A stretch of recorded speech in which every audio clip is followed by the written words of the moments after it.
Say hi, Tyler.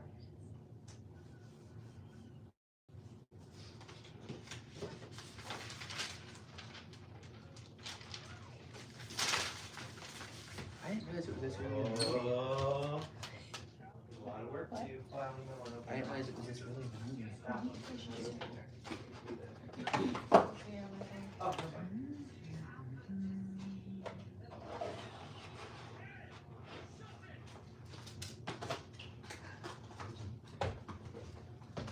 is it working? Is it working? Are we live? It's alive! I've never, ever used YouTube Live. Wow! I've never used it. I've never used YouTube Live. My mind is blown. Let's see if I can read any comments. People are saying hello. Hello! Hey, brother. Oh, real quick, from the beginning, I know people are probably still coming in. Today is Allie's birthday. Allie's over here. Hello. She's off the camera. But today is Allie's birthday. And for a special treat for Allie's birthday, we're going live. She didn't ask for this treat. Tyler's here. There's fake Tyler, filthy Tonopah Tyler. Alex is just off the camera. Hello. Allie's over there. I've never done a YouTube live in my life, ever, in the history of randomtown.com. We've never done this, ever. So, I'm signing this book. I wrote this book, if you didn't know. And I haven't had any videos on the YouTube channel because I've been shipping these books. We shipped 1,000 books. We shipped, actually it was 998 books because 2 of them had to cancel because the payment never went through.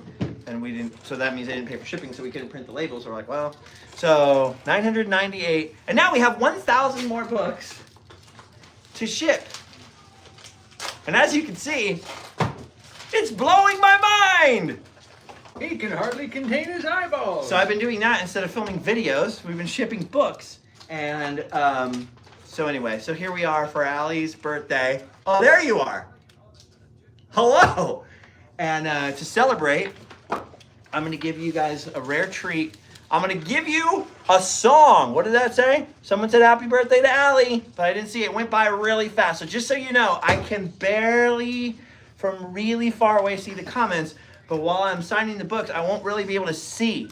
So Allie is way over there, and she's printing labels. Alex is packing books into envelopes. Tyler's also doing that, as you can see sort of here.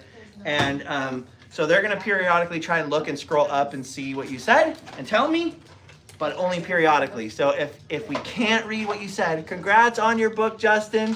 Thank you, Robert Hughes. So I can see now, because look, I can put my eyes really close to the screen and then I can see. But when I sign the books, I got to switch glasses. So to celebrate, I wanted to play you a song. Oh, the comments went away. They just disappeared right off the screen. How about that? Oh, they came back. Happy birthday, Allie. Ready? A song for you on the world's smallest harmonica. Ready? Hold on. Me, me, me, me, me, me. All right. Me, me, me, me, me. Hit the note, Tyler. Good enough. That's an E flat.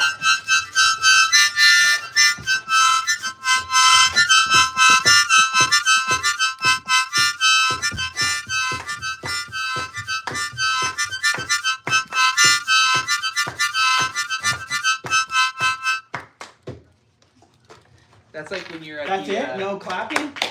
Thank you, thank you, thank you. That's like when you're at the restaurant and someone has a birthday and then everyone just goes right back to work after. Allie, it's sure, yeah, they're like, hey, hey, hey, hey, hey. I don't know any birthday songs from restaurants. Alex, when you worked at a bar, did you guys sing happy birthday to people? No. Wasn't that kind of place. No. It wasn't that kind of place. Somebody said something, I couldn't read it. It goes by so fast and I can't scroll up because I can't reach. Zombie I can't 6 reach. said, congrats on the book again. Good to see you at the Necromantic show. Oh! Happy birthday, Allie. Is that Peter? I'm at Zombie 6. We saw a couple people at the Necromantics.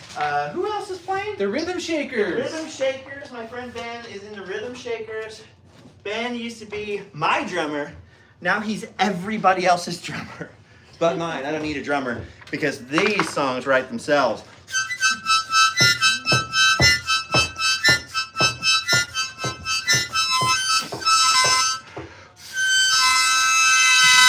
I love that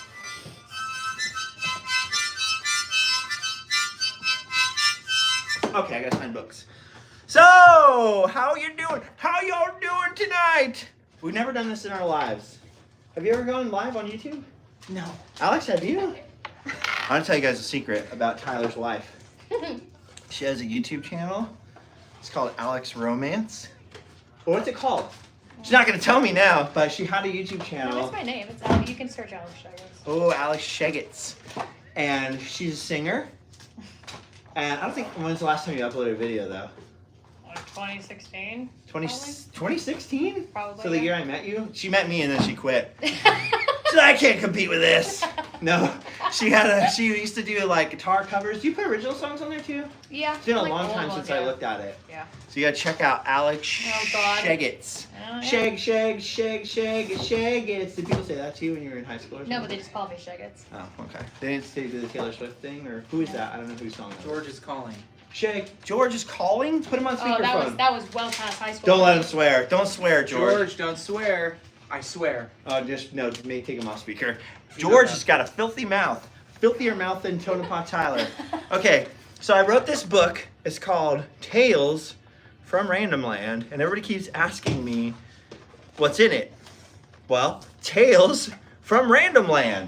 Tyler, you read the book. What's in it? So that's what's in here. Tall tales. Tall Tales. Tall Actually, tales.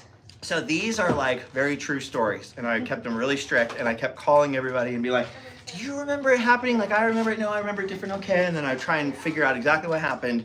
I had to change some names to protect the guilty. But I was saying, like, there's some stories I can't tell because the person's still alive and they would sue me. So Tyler and I were talking about it, and maybe next time I should, like, semi-fictionalize Tall them Tales. and call it Tall Tales from Randomland, or Tales from Randomland Volume 2, Tall Tales, Taller Tales from Randomland. David Ray, you're right. I never do live streams. I don't do them. It's only because I haven't had a video in so long because we accidentally sold a lot of books by accident, which we didn't mean to do. We didn't know that was going to happen.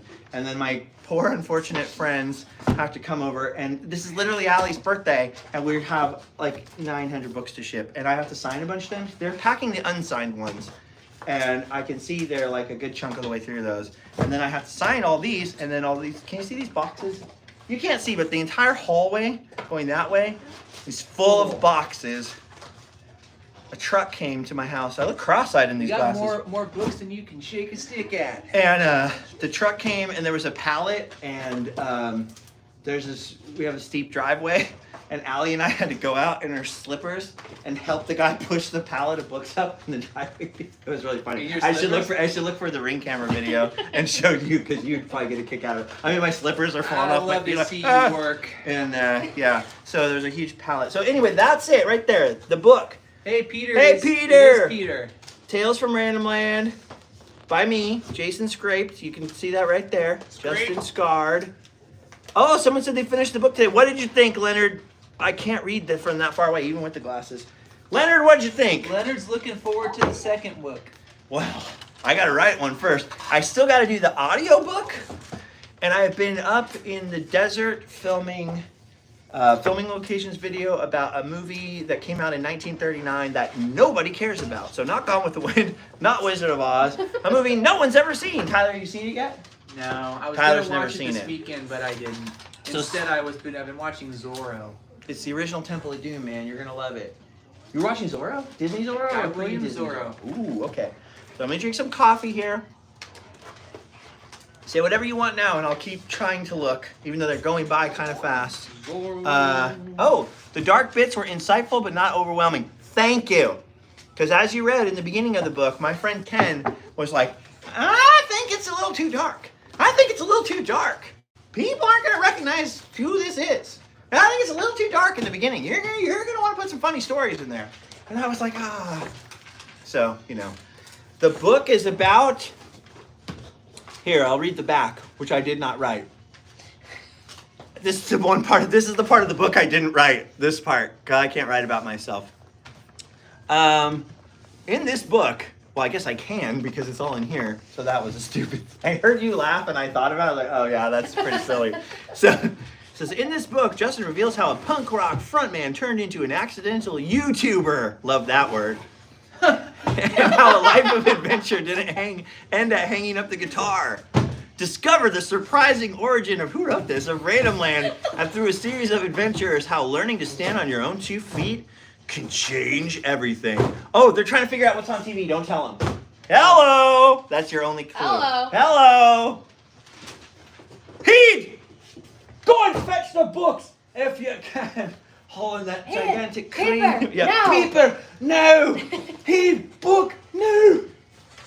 I hate the Colonel with his wee beady eyes. Someone said, why is Mike Myers cutting meat? Why is Mike Myers cutting That's meat? great. That's great. Okay, I'm gonna down this coffee. Ready? I'm gonna what's Adam say? I'm gonna down this piping hot You beverage. procured a piping hot Hitchcock would beverage. be proud. Someone got it. Leonard. Shout out to Leonard. Okay, hold on. Hey. Leonard read the book and he knew the movie. Extra points for It's been Leonard. so long playing the harmonica. It's cold. Ugh. Ugh. You just like you know. You don't drink coffee. Yeah, but that just sounds gross, man. Shout out to all the coffee drinkers and shout out to the Little Alien, which is featured in this book and is the one place I did not get any legal clearance from that I neither changed the name of nor asked Place you permission should have. to tell the one place I should have. Yes. So if you ever hear of me, living in a tent, I got sued by the Little Alien. So, I don't think there's anything here to sue me over. George is my witness. He'll protect me in court. He's also my lawyer. George is my lawyer. I just decided that. What's up, buddy? I went to law All right. school. So here's what I did. I wrote this book during COVID. I didn't think it would be any good. I didn't think anyone would read it. And then, what happened, Tyler? What? What happened then? Oh, I showed it to a few people. I go, Oh. I think it's really good. And I put out the book. We printed the book. We spent a lot of money, somewhere on the order of $20,000 or something like that, printing out all these books. Hold for applause. And it was expensive. So now I have a lot of books. There's still some left. This is the first edition, second printing. Ooh. And if you want one, I should probably say this now because I know otherwise I'll be looking later and I'll see all the comments be like, where do you get a copy? George will be like, where do you get a copy, buddy? Still waiting for mine, buddy. So if you want this, there are 3 levels. I think they're all available at the moment, which is plain, unsigned, clean. Every single one is touched by me, Allie, Tyler, Alex, and shipped out of You're my gonna house. want that unsigned. That's why we print them. It's not a print on demand, digital. You go on Amazon and I never saw it. They all DIY, come from my home. There is a Kindle version. You can buy a Kindle version. Doesn't I count. got a grip but I of did books. write that in my home. You got I'll a grip sell, of books. I'll sell them to you for $5 cheaper. Oh yeah. So Head you can over buy to it my plain, site. plain and clean, Random store. or you can buy it signed. Whoa, signed. Or I'm not doing those now because then I really wouldn't be able to talk. Hey, look, I got one done. How long have we been doing this? 13 minutes. I got one. Or Wow. you can get a personalized copy, and that is how you do it. Oh, I didn't say where. Store.randomland.com. You gotta lower yourself. Lower yourself. I think I can see myself in my If I so okay, don't know. let me take a poll. Should I raise the camera so that you can see Tyler and the television? I think you can see me. You can see like up to your No, but look chin. at this. Let me see. Put your head in it. You can kind of see. Should I raise the camera slightly? But then you're not gonna see this. It'll be like here. So up or down? Just say up or down. Up. Tilt it up like this. Or down. Where you want to see the table or you want to see Tyler? Table or Tyler? Please say table. Up or down? I love how someone just typed up or down. Up or down. That's what I asked for, to be fair. I should probably finish signing my name before I move this book. Oh, nice sharp Sharpie. Down. Everyone says down, dude. George says less Tyler. Less Tyler. The less Tyler, the better. To be fair, I didn't get Tyler's permission for him to be in this live stream. You will be hearing from my family's lawyer. Okay. Little Lord Fauntleroy. So somebody asked, so with the personalization thing, I should mention this because it's not very clear on the website, which is where it should be clear. If you want me to write your name, you have to write out your name in that little box because some people are ordering it for like a friend or something, and they'll just put in the go home or sleep well. So I'll write go home or sleep well, and they're like, oh, you didn't write my name. But that's because I didn't know if they're giving it to their grandson or whatever. If I wrote, Dear Edna, go home or sleep well, she's like, but it's for Tim. But then Tim would be really upset, you know. So I will not write the name unless it says it in the thing. Like, please make it out to John and Susan, and then I'll write John and Susan, you know. So somebody requested, can you put in there right? Because you know Tyler and I sometimes are like, right, smash the like. Come on, get down in there, get down. But they can see me. No, get down. Oh. Right, smash the like. Smash it. By the way, if you've never seen Tyler in a hat, if you stick around in this live stream for 1 whole hour, at the end of it, we'll do a grand finale and I'll show you what Tyler looks like in a hat, and you can hear how his wife laughs at him. Because it is worth $1 million. People already left.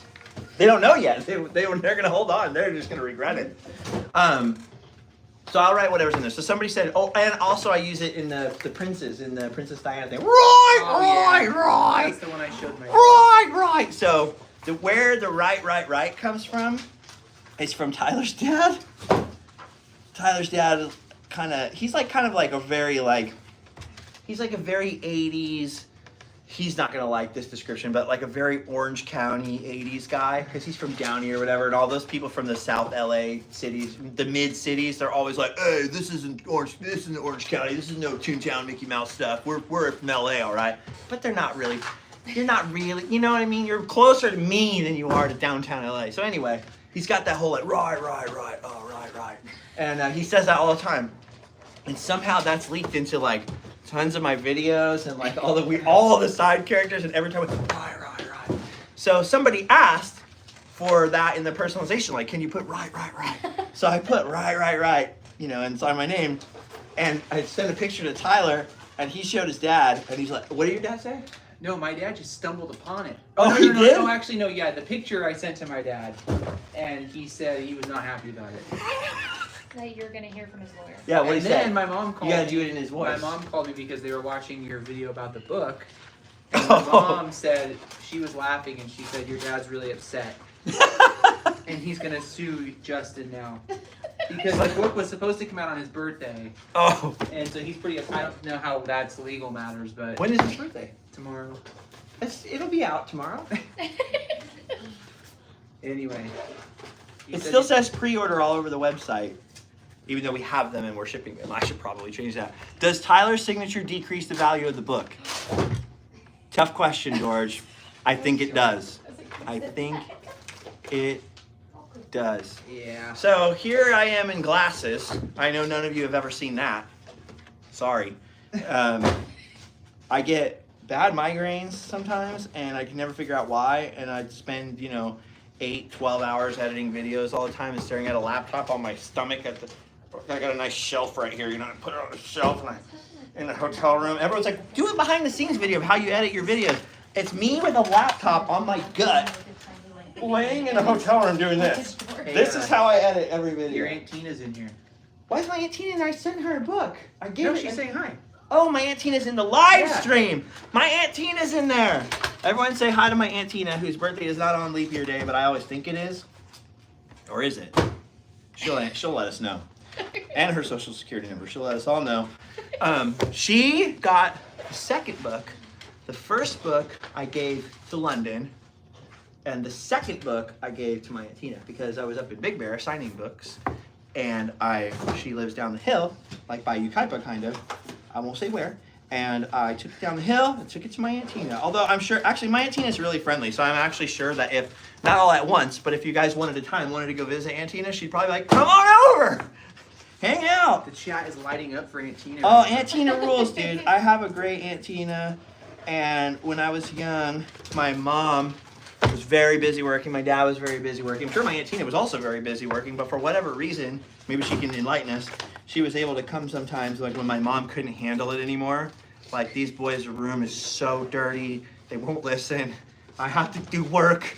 And she'd come sometimes like, hey, your mom's working on like cap walk or whatever, which like, my mom was an apartment manager and they have to inspect things. And anyway, and it was like, cool, Aunt Tina's coming over. Because then we could watch TV that we weren't allowed to watch. And she'd make us hamburgers. Aunt Tina's famous hamburgers. And I didn't know what else. And she would turn the air conditioner on. My mom and dad never, ever, ever let us turn the air conditioner on. And then Aunt Tina would come over and the air conditioner would be blasting. And it was like, whoa, luxury. You ever seen that? The Yorkshireman or whatever? No, I don't know what you're talking about. You lived in a hole, luxury. All we had to live in was a rolled up newspaper or whatever. Anyway. That was a good one. That was a good one. Hey, somebody asked a little bit ago how you got the idea to write the book. I got a concussion. It's a really cool story. In 2018, it was 18 or The 19? concussion story is real good. Was it 18 or 19? I don't remember. I had a traumatic brain injury. That sounds so dramatic. I had a traumatic brain injury. Here's what happened. I did a meet and greet somewhere. Where were we at? Which one was it, Allie? I don't remember. Do you remember? Maybe it was Midsummer Scream. I don't remember, but we no, it wasn't. It was sometime. It might have been WonderCon. Anyway, we did So something. 2018 then. And yeah, 2018. And then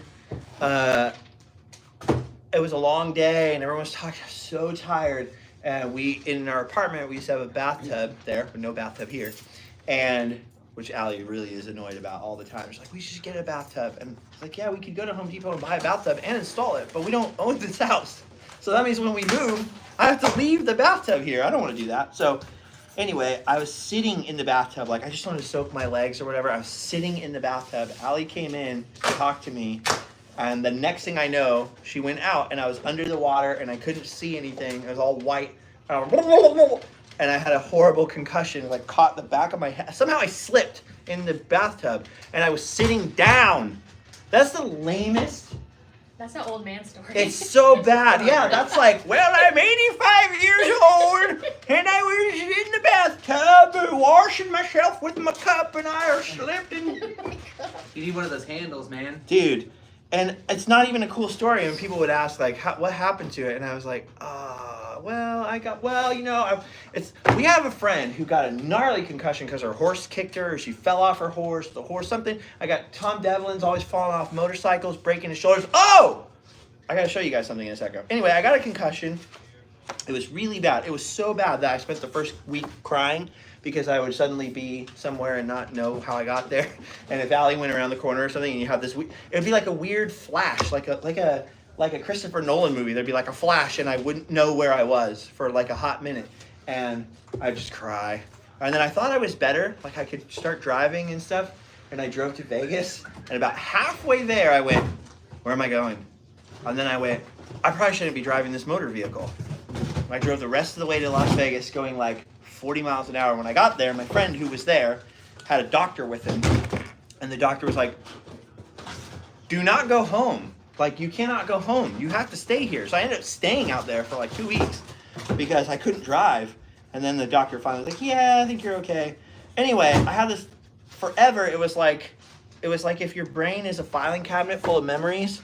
It was like, oh, I'm going to block out Tyler with these books. Which is probably what they want, honestly. But It's fine by me. here, these are signed. I don't know. Just leave them there. No, we gotta finish the unsigned Um, stuff here. I wanted you to mix it. Okay, so it was like the filing cabinet tipped over and all the files were everywhere. So I couldn't remember anything in order. I still have trouble. What happened? Somebody asked to hold up the book. Oh, so I'm holding up the book as requested. I'm sure you've had this happen where I'm like, oh, the other day so-and-so was saying whatever. And you're like, that was like Yeah, I'm sure that was like that's happened, 2021. I still do that to you all the time, huh, Allie? So I still am like kind of scramboozled. That's my friend's Instagram name. Scramboozled. Keith Courtney. Keith is in this book. I gotta send one to Keith. Oh no. Oh no, Keith. Keith. Did you ever meet Keith? Never met Oh, Keith Courtney, dude. He's cool, dude. He he hates when people would say Kayeth or spell his name Kayeth instead of Keith. Who does that? K-E-I instead of whatever. So his license plate said Keith not Kayeth, or it's like the frame around it said Keith not Kayeth. That's kind of All right. cool story. Anyway, I forgot what I was talking about. So I couldn't remember a lot of stuff, and I couldn't put my memories in order. And so during COVID, after it was like, cool, 2 weeks to slow the spread, I'm just going to lay here. That's going to be a great vacation for me. I've never taken one of those. And then when it was like 3 weeks, let's make it 6 weeks. I was like, all right, we're not going anywhere for a while. And I was sitting there with my phone, bored, out of my mind, because I can't sit still that long. And I was like, let me try and see if I can like remember stuff. And I'll try to write down like stories and like things I remember, and see if I can remember and put things in order. And then it'll be a good memory exercise, 1, and 2, it'll be a good test to see if I can write, because I've never written anything. Let's see if I could write, and if it's any good, then maybe one day I'll write a book. And then I ended up writing so many of them, and my friends, you know, probably lied to me and told me that it was good, so I just put them in a book form. And there's the book, Tales from Randomland by Justin Scarred. Not scared. It's only at Halloween. The rest of the year, it's Scarred. 2 hours, because I was in a band called The Scarred. Oh, that's what I was going to tell him about. So, last night, I drove 4 hours to Las Vegas.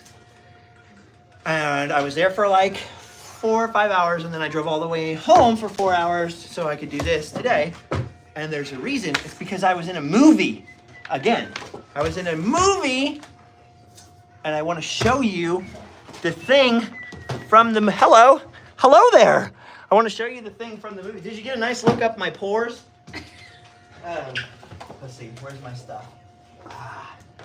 I got a BVD here. Do you guys know about BVDs? Do you know about BVDs? BVDs. Oh, don't look. They try to sneak a peek. Shame. You guys, come on, don't look. Okay. Where's the sticker? I wanted to show the 6 stick. It's a 6 stick, Ty. Do you like being called Ty? Not particularly, but I don't know where the sticker's at. If you don't like it, you know we're going to call you that, so you should have lied. Oh yeah, I love it. Oh, I stuck it on the trash can. Where's the trash can? It's a film, a Tom Devlin film. It's called The After Dark. It's not a family-friendly film in the sense that... just said a BVD. A BVD. It's a Blu-ray video disc, a BVD. It's a punk rock movie. I do use my real last name. It's in here. Someone asked why I don't use my last name, but remind me to answer that in a second. We'll circle back to that. We'll circle back to that if I possibly can. I'll tell you all about my real last name. Someone knows what BVDs is. Steep rule, dude. BVDs. We make them, we look them, we stick them. Okay. The film is called The After Dark. Now, there's not that many punk rock movies in the world, so it's not hard to achieve this goal, maybe, but this is definitely in the top 5 punk rock movies of all time. It's not a secret. I like how people throw out my last name sometimes. Sometimes people leave a comment with my last name and they're like, it's actually blah blah. It's on Wikipedia. Like, it's really easy to find out my last name. Scarred is a old name. So anyway, look, The After Dark. And my buddy Tom Devlin directed this movie right here. And it's a punk rock. So there's lots of punk rock movies about being punk rock or whatever. SLC Punk. So let's try and name them. Name me some punk movies. SLC Punk. The Sandlot. Suburbia. No. SLC Punk. You're in the Sandlot though. Squints right here. Look You at have it. the same glasses as me right now. How can Yeah, you but say I don't that? look like Squints. You do. SLC Punk, Suburbia, Decline and Fall of Western Civilization, I guess kind of counts. Sort of a The documentary. second Toy Story. Second Toy Kind of punk Story. rock. Anyway, but none of those punk rock movies really, at least I don't know of any like punk rock. Oh, Return of the Living Dead. That's a crossover, movies. kind of. Kinda. Yeah. But this is like a punk rock monster movie and horror movie and skate movie and pro wrestling movie. So my buddy Tom, we're pretty close to the same age. He's a makeup effects artist. He started working on X-Files and Face Off, movies. right? Yeah, he was on Face Off, and he has a monster museum in Boulder City, Nevada, so outside of Las Vegas. Crybaby. It's like set But too you're soon to be thinking punk. Like, you're thinking like SLC adjacent though, right? Yeah, Like Crybaby. something- Crybaby is like a punk attitude-wise a punk movie, but it's set in it's set before punk. So. Jonathan Depp. Jonathan Depp is in that movie. Jonathan Depp. Huh? What was I talking about? So I'm totally not signing books. Look what I'm doing. So the After Dark is a punk rock vampire movie starring Gangrel, who was, I guess, a big wrestler. I didn't watch wrestling, but Gangrel's in here. Sin Bodhi, some other wrestlers, pro wrestler people are in this, and basically the premise of this film is Tom was like a punk rocker in my era of punk rock, and he would have these arguments with his friends. Who would win, Lost Boys or Interview with the Vampire? The answer's obvious. Well, if you're us, you're gonna be like, right on, Kiefer for life. And so the After Dark is, what if the Lost Boys met Interview with the Vampire? So it's this DIY punk rock movie. There's some gratuitous chest in this movie. Okay. There's some language in this movie. It's not a movie for kids. Not made for kids. But it's a punk rock movie. So there's skateboards, there's pro wrestlers fighting in it, there's vampires, there's punk rock stuff. And Tom was like, dude, I gotta have the Scarred in. Do I have a record or anything? I don't think so. A record of what? My band. I don't think I have anything like that in this house. Oh, wait. It's all in tubs outside or something. Is there one over here? I don't know. Check if there is. But so I was in a band called The Scarred. This will tie into the question someone asked. Look at Mike Myers up there. And he's like, you got to get The Scarred back together. Well, I asked the guys that were in the band if they wanted to come be in this movie. And he's like, you just lip sync to your own songs because you have this song on your last album, Live Fast Die Poor, which is an album. You can get it on iTunes, I guess. I don't know who gets the money from that. I think we all said like, oh, we'll pool it. So I think whoever collects that, it's just sitting in an account somewhere in case we ever decided to write another album, which we never have. So I don't know if it's millions of dollars in it. There could be millions in it, dude. I don't know. I doubt it.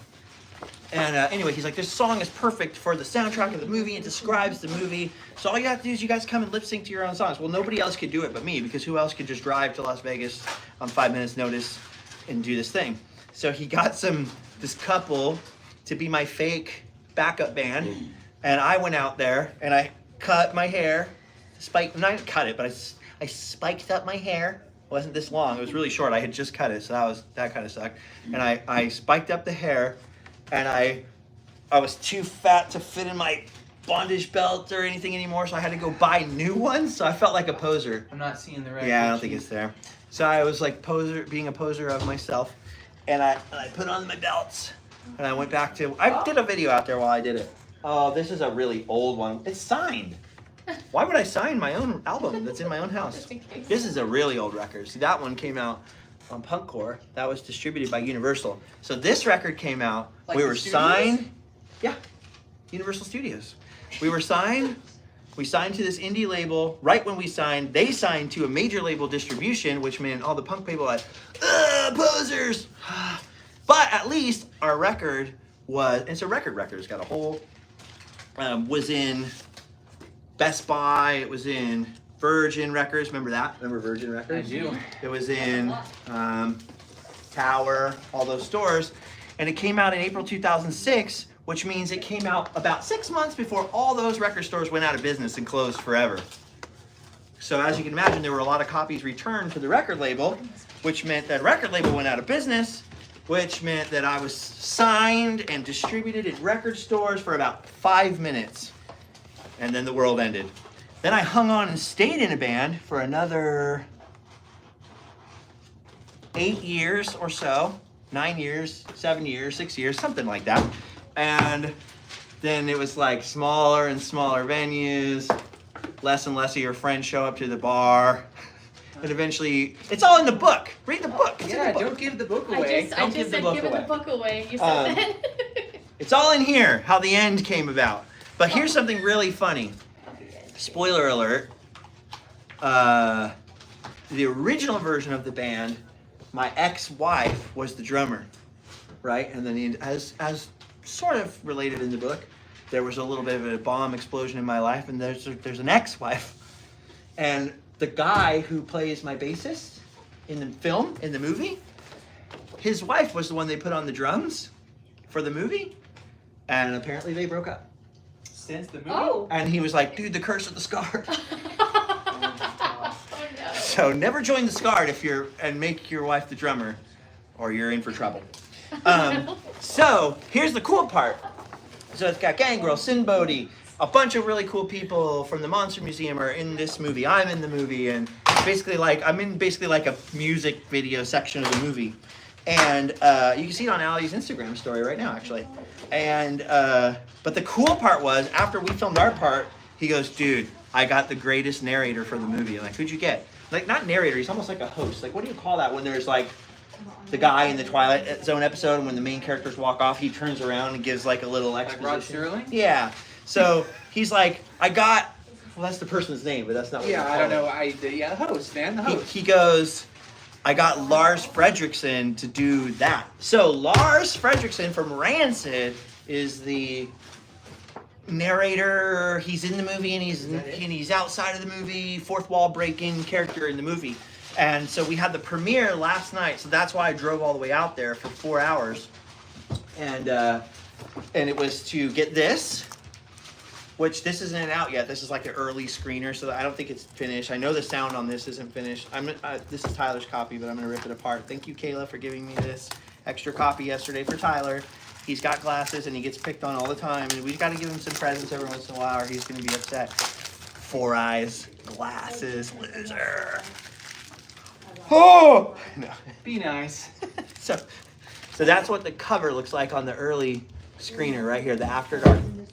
This will be out in, I think they said June. Don't quote me on that, but this will be out on Tubi and all that kind of stuff. Probably Amazon, YouTube, streaming, all that kind of stuff. So the After Dark. So if you're into punk rock movies and you're into people with no clothes on their chest, guys and gals actually, in this film, equal opportunity offender, and you're into skateboards and vampires, and you want to see, spoiler alert, the interview with the vampire team go down, and you want to join the cool punk rock clan, yes. I'm not going to talk about my ex-wife. Do you want me to get sued, Sarah Graham? Mm-mm. No, you don't talk about that. Nobody wants to talk about that. That's a bummer, though. It's a bummer when things like that happen, because for the rest of your life, people will ask you questions like, I don't want to talk about that person. Yeah. Imagine somebody stabbed you in an alleyway, and then... With an Allen wrench? With an Allen wrench, then they stuck in a screwdriver, and then they went all the way for the butter knife, They right? clearly worked at Sears in the craftsman section. Yes, Dude. and you didn't like them, and it was a horrible, traumatic thing, and then for the rest of your life, people were like, so tell me more about that person. Like, I don't want to know anymore, it's like one of those. Just put that one to the side. But anyway, okay, move this. Sign books. This is it for the unsigned, so you're on to sign now, buddy. Oh, crap. Okay, I got to sign the books. Okay, then you can read me some questions, and you can be distracted, then you'll go slower, and then when I'm going slower, it won't matter so much. Okay. I said I would go for 1 hour at least, and we have 20 minutes left on my promise, so you can now ask questions. Allie's trying on Alex's glasses over here. Hold on, let me turn this so you can just see. Allie's trying on Alex's glasses. Hey, we should take this down to the park and just film some parades and stuff. Hey, that's a great idea. New channel idea. Justin streams all day. Doing that yet? Oh, I think a lot of people are doing that. I don't know where this was, so I hope that works for everyone. Let's find out. Okay, questions. Okay, so you can ask away, and Tyler will try to ask me the thing. I was gonna say Allie and Alex, but they are not paying attention. They are hanging out. So far, no questions We're yet. not working, we're chatting. Yeah, they're not working. They don't work for me. It's Allie's birthday. She can do what she wants. Okay. Someone asked if you have any stories from Calico. They just bought your book. Oh, real quick though, before the Calico. Oh, was that The last name thing. My last name is Willits, like the town in Northern California. Spelled the same way too. It's just there were so many Justins in bands down here. And I was in the Scar. There was a ton of Justins, all in the same little scene, the same friend group. And so we were all Justin Havoc, Justin this, Justin that, Justin Scarred. And so that's my YouTube account name, that was my Instagram name, that was my everything online already from the band. And I quit the band and started the YouTube videos like this. I don't even know where one ends and one begins. So it just carried over. I never even said my own name in all the early versions of the videos. I never said like, hey, my name's Justin. I still don't say that actually. Dude, I gotta watch out. I don't want to get any grease on it. If there's any grease on your book, I'm sorry. It's my grease, so it's special edition. So I just went with it because that's what was already there. That's why the first Randomland videos are on the channel Live Fast Die Poor. I have that YouTube channel name reserved so we could do music videos for the songs on the album Live Fast Die Poor. And then when it was like, well, the band's broken up, it's like, well, I might as well just put them there. And then, long story short, they're not there anymore. Justin Scarred, and everyone says scared. Have you seen the movie Uncle? I didn't read, I couldn't see that. Uncle Something Head. Uncle Something, I don't know. I haven't seen it. I definitely haven't. I've seen Uncle Buck, if that helps. Okay, Calico, do I have any Calico stories? Calico stories. Yeah, I used to go out there all the time, and I would sleep in my van, the tour van, the band van, and we would go and get really, what's the word I'm looking for? What did you say? We would drink beverages that minors can't purchase. Okay. And I would just sit out there in the desert, dude, and I would write songs out there. I like Calico in the campground. Tyler's got a Calico story. Tyler's got a great Calico story. Okay, hold on. Hold the questions so I can tell you this story for 1 minute. Okay. Don't protest or interrupt me, because I know you're gonna want to. All right. Don't do it. Go. You gotta go. Tyler doesn't like ghosts. He's like a ghost skeptic. I don't like that. Okay. Personal When problem with them. I first met Tyler, we were having my friend Ernie, Haunted Orange County, runs one of those ghost tour things, right? You go on the haunted tours, and I love those because you get a little history, you get a little walking tour or whatever. And he does a lot of events with people on paranormal shows and stuff like that. Some of them watch my videos, actually. Aaron from Ghost Adventures hit me up a little while ago, and he was like, dude, I like the videos. Good work on the Clown Motel. So he watched you too. He probably saw your glasses. He's like, Hey, maybe he did. And they're all nice, and all the paranormal people I met are super nice. But anyway, Tyler just was like, when we first met, for some reason we landed on this conversation where he's like, I just don't like when they say energy. That was the one thing that you were upset about. Just don't like how they say energy. What is that? It's not a scientific measurement. He went on and on this rant. So that, George and I were there, so George and I turned that into Tyler hates ghosts. And they're like, but do you believe in him? And he's like, no, he's just like total skeptic about him, for the most part. And so but then George, we were at this haunted house, supposedly, and George's like, well, dude, go up in the attic then, by yourself. And he's like, no, I don't want to. It's hot up there, it's an attic, it's dusty. This guy works in like construction and deals with mold and stuff. And he's like, I don't want to go up in the attic with mold and everything. And This he's attic like, has asbestos. he has, not diabetes, what's the thing with the lungs? Asthma. He's got well, I don't know. I forget stuff. I had a concussion, okay? And so he was like, I don't want to go in some dusty attic alone in the dark. I'm not going to do that. And so George turned that into, it's because you're afraid. How can you be afraid of ghosts if you don't even believe in them, buddy? Oh, you do believe in them. You're scared. Questions, buddy. So for years, we would make fun of Tyler and tease him. And then the more we teased him, the more he'd be like, I just don't like ghosts. I don't want to hear about it. And then we happened to be saying that at one of Ernie's parties, so of course one of his ghost hunter friends is there saying, but why not? And then he got in a whole argument with her, so we call her Ghost Fight. And Tyler and I wanted to start, I would have started another band if I could have named it Ghost Fight, but it turns out it was taken. Someone stole our band. They're good. I hope they're good. They better live up to what we would have done, dude. I know how you play the bass. We would have had chick magnet, Tyler wrote that. So anyway, my friend Ernie, same Ernie, Haunted Orange County, Bob Gurr's manager, was like, oh, do you guys want to go out to Calico? We're having a ghost tour, and then we're gonna have a sky watch after, like a alien sky watch thing. Oh yeah. So I dragged Tyler out to Calico. I didn't think you really knew Ernie that well yet and stuff. It's freezing cold. He comes in just a little denim jacket. He's Much like I did on this last trip, I Yeah. still haven't purchased a decent jacket. freezing cold. We're all standing around. We go on the ghost tour of Calico. He's like, oh, this is pretty cool, I guess. And then there was this guy back with us who's like, this is all BS. I know the real ghosts. I know the real stories. He's a cool guy. I like him, Tyler. The coolest- Tyler and him did not gel. No, he was fine. That guy was cool. The coolest part of the Calico Ghost Tour in the little In the town actual ghost was there was town. this rad cat that followed you the whole entire Right. time you were in there. Tyler didn't care about shadow people, ghost sounds. He was like, look at this But I cat. was just about to go home. We had finished up. He was the like, tour. I'm freezing. I'm gonna go home. And we still have like, what is that, like an hour and a half Yeah. away? It's We not- were- you know, it's yeah, like it was 2 hours. Yeah, It's 2 like by hours. bar, It was so. like 1 in the morning. Like I'm ready to wrap it up, and the guy's like, "You want the real tour?" And everybody else was staying out there. Yeah, they're all like, yeah, So we they're want all the pumped real 'cause, of course, tour. I'm excited for them, you know. But I was like, I'm gonna head out, but I couldn't. 'cause He you couldn't. weren't leaving. So we walked So- for a mile. A mile? 2 miles? It had to be at least 1.5 miles. Yeah. In the middle of, I mean, way out in the So middle. this of the guy desert. used to run the ghost tours in Calico, and then the county, something was a county supervisor, and the people out there, and the vendors. Anyway, he's not allowed to do them anymore. But he was on this one with us. So then he told everyone, I know the story, the real ghost He stories. was Come. lingering in the back of the first tour in the town. Yeah, and talking he was smack like, on he was it. back with us, and the Yeah, cat. the It was the whole cat, time. you and me and him, and he was like, that's not true. That's Or not whatever, true. That's not true. The That's fact- not where the shadow people show up. They show up over here. They're not in the brothel. They're in the So saloon. he goes, you guys want the real tour? And instead of like, instead of taking the whole group back up to the town, we walked like 1.5 miles to where there are some mine shafts. Actual mine shafts. And we went into the mine shafts. Oh, I forgot to plug in this phone. It's gonna die. And he goes, he's like giving us like ghost facts, but we don't have a ghost town to look at anymore. So he's just telling us like, yeah, sometimes people say they see ghosts of Native Americans and stuff.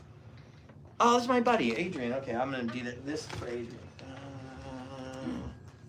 Adrian, this bud's for you. And and we were out there for like hours. Then they're like, let's all get in this mine shaft. So Tyler's in this dusty mine shaft having asthma, and they're like, everybody be quiet. We're gonna do an EVP session or whatever. So it's all quiet. They're like, is there anybody in here? Okay, so once again, the mine is not super long. There's a group. Most of the people that came along on this thing are in there huddling around their EVP thing. You and I and Ernie are in the back towards the mine by the entrance. We're of the by mine. the entrance, It's yeah. pitch black in that thing. It's And all you can see is the opening of the mine, which is also dark because it's dark outside. Yeah, it's like starlight. And No moon. you couldn't hear anything out there. It was, I mean, oh no, you could. It was super quiet, is what I meant. Yeah, Dead crickets. silent. And all of a sudden, we start to hear. It was very clearly somebody walking outside. Footsteps. And I'm like, this is it. This is some This guy's is the home. Hills Have Eyes, yeah. This is somebody's home. It's not a ghost. This is somebody that lives in this mine shaft, and we're about to get. This is where it ends. I got no cell service. I'm in the. And then the shadow of this person comes in. I'll never forget it. It's Just the arch silhouetted of in the the silhouette mine of a shaft. person. And then they start walking in, and I remember Ernie kind of looked. Oh, and we're all kind of looking. And it was just a lady who just needed to use the bathroom. She or was like, I something. had to find a place to pee. She was just with the group. And I was having a smoke. And we're like, oh. We thought we were going to get murdered. Then we didn't. And then we had to walk all the way back. I guess you had to be there. We walked all the way back, and then Tyler was grumpy. The end. The end. Have you ever been back to Calico? Yeah, I went with her. I went Did with you like Alex. it a lot better in the daytime? It's kind of. It's okay. It's okay. It's not what it once Put it was. this way, I haven't stopped since. Tyler just doesn't like it because it's a ghost town. No, you stop, you see the Walter Knott bust. Huh? You say, hey, Walter Knott. Hey, Walter Knott. Hey. I'm breaking your I'm nats. breaking your nuts, Walter Knott. Okay.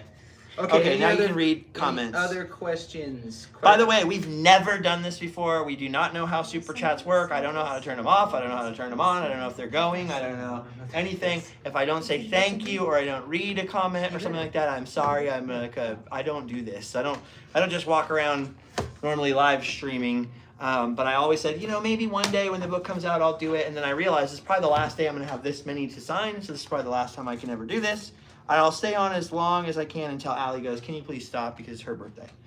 So Tyler can try to find out what the super things are and read them or read the regular comments. And the reason I've never done this before is because I always felt bad that I wouldn't be able to just sit there and read all the comments the whole time. I'd just be staring at the screen and not doing anything. And I felt like it's boring. And Somebody asked when your t-shirts will be restocked. oh my gosh. But I feel like that question gets asked a lot, so you might want to address it. I'm going to restock 2 and 2 only right now. And I will put them up for pre-order tonight, which will be this shirt. Ah! Ah! Get ready. Hide the kids. Ah! And the other one that just says Randomland, the original and still the best. That's a good one. I like that one. Anaheim, California, Randomland. Those 2, and only those 2. The problem is that we were selling a lot of shirts during COVID. Tons of them were going out the door, and things were doing great, and that was kind of Allie's full-time job for a while. And then everybody ran out of that money. Everybody went back to work. Groceries doubled in price, and the gas, you guys know, you're out in the world, you know what's going on out there. And everybody stopped buying the shirts. And then we had a lot of shirts that were not paid for, and they were all sitting on my credit card for like 2 years. And then I'd be like, well, maybe people just want a new design. Then we'd do a new shirt and they wouldn't sell. And we're like, well, so yeah. So actually, if you go online now, that whatever's on there now is just still the leftover stock from like 2 or 3 years ago. And it's a lot of smalls. So if you wear a size small, I think some of them are like $5, right, Allie? They're like really cheap. Or really cheap. They're really cheap. Whatever they are, they're really cheap because we just need them out of the thing. And until we sold all these books, I still didn't have those cards paid off from the shirts from years ago. So that's why we went, whoa, because the t-shirts were selling at this number, then they were selling at this number. So someone asked also if you're carving any more tiki masks. Oh, yes, I am. Yes, I am. I'll show you one. Do you want to see one? I just finished carving a prototype. I'll show you towards the end of this. I'll run outside and grab it. It's all the way outside. And then I'll make Tyler sit in this chair, and then Tyler can sign my signature. Did you sign my signature? Are you a forger? No. Are you like do we have a catch me if we can catch a predator situation, or what's it called? What's that movie called? Catch a predator. Yeah, with Leonardo DiCaprio. That's not it. It's catch me if you can, right? Okay, what does that comment say? I saw one on your phone. Who is it from? Jumped out of line on opening day of Rise of the Resistance to take a sick pic with my dad. Oh, that's cool. That's a sign of true character. You have done your duty. That's Jason Smith. Thank you, Jace. Tell your dad I said hi. I love talking to people. I didn't know how to handle it when it first started happening. There were 3 of us filming these videos all the time in theme parks. There was me, because I was in theme parks way more back then. There was me.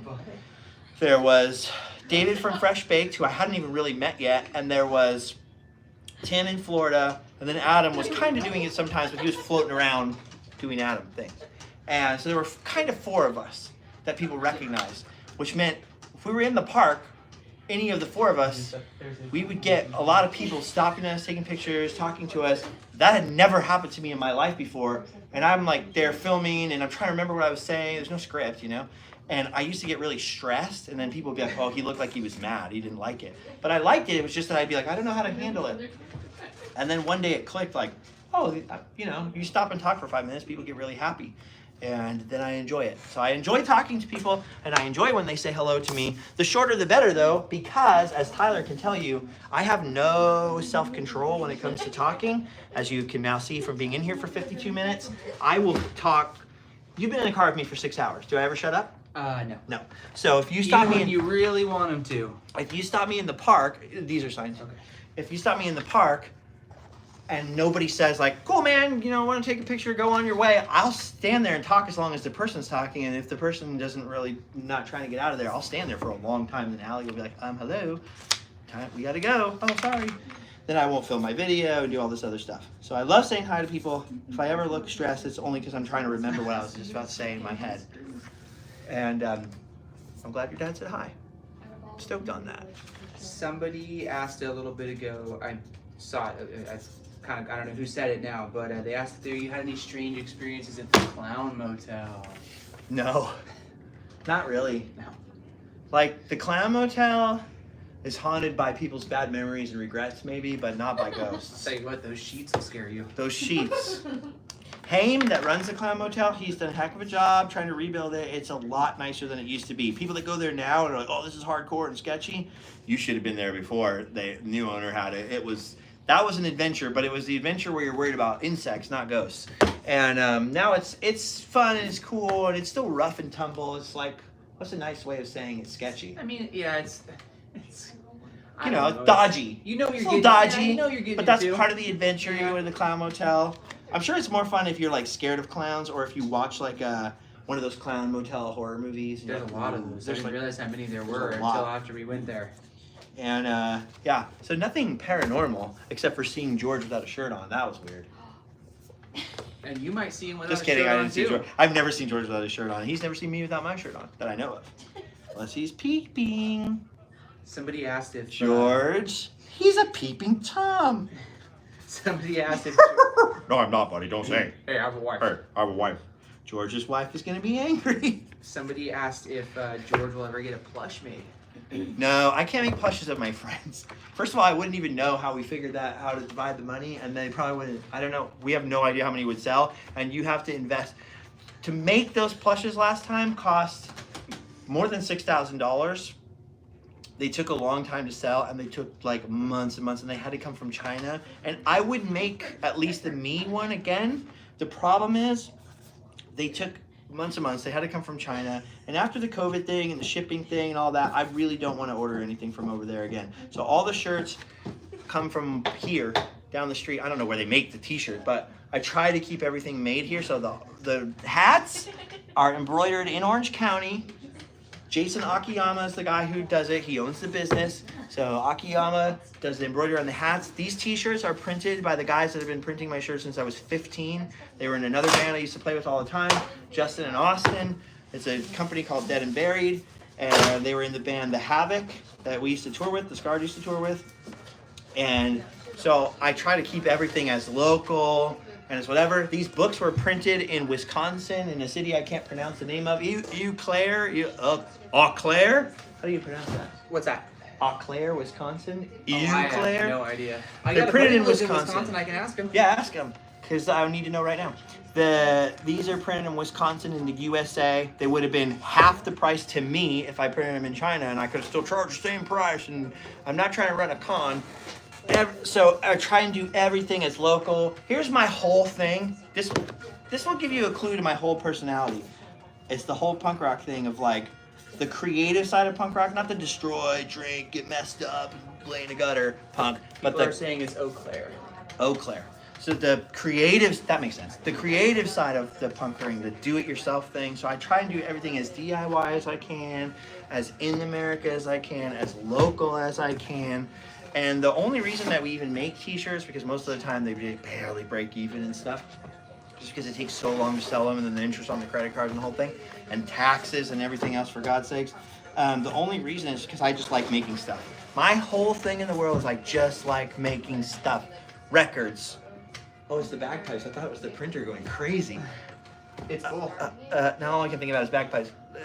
Records, t-shirts, books, hats, stickers, buttons. I love making that stuff. To me, that is art.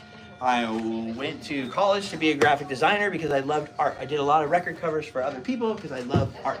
I made a book because I like making things. I like making things. I like making things that are from the heart, they're sincere, they're things that I would like and wear myself. Look at, I would never sell anybody anything I would not use myself. I don't have any sponsorships. The reason that we do Patreon, I understand why some people don't like it. They're like, oh, shady or weird or whatever. The reason I do it is so that I don't have to make clickbait. I don't have to make a video about something I don't care about. I don't have to chase, like, what are people going to watch? I never look at analytics. All my YouTube friends are like, what are your analytics like? I've never looked at them. I refuse to look at them. I want to make things from the heart, share things from the heart. That's how I made all my music. That's how I make my book. Everyone was like, I think you should change your stories in here. I think you should write different stories. I think you should do that. Nope, I'm just going to write what I wrote, and I'm just going to come from the heart, come from my brain. I started carving wood and tiki stuff. Why? Just because I like it. Because I like it, I was inspired to do it. So everything that I do is an extension of what I am actually into. And the Patreon thing comes in handy because we don't have to chase clickbait. We don't have to do any of that stuff. And that way, we also don't have to try to get sponsors. That's why every YouTube channel is like, you're watching and it's like, oh, what you really need is a VPN. I don't use a VPN. Maybe I should be. Maybe I shouldn't have said that. I mean, I'm using NordVPN or whatever. This live stream brought to you by NordVPN. Dollar Shave Club. Dollar Shave Club, they're after me, dude. They still send us emails? I haven't seen one in a Oh, long send us time. emails. Like, you gotta put us on your channel, Dollar Shave Club. I don't have anything against Dollar Shave Club, but I don't use it. And I don't want to chase that stuff. I don't want to put that stuff in my thing. And that way I can keep everything like reasonably family friendly. I try and do it like Muppet. I go by Muppet rules. So you can put in some naughty jokes. I'm not trying to keep it all G. But if there is something PG or PG-13, you want it to go over the kids' heads so the whole family can still watch. And we try and make sure everything is like that.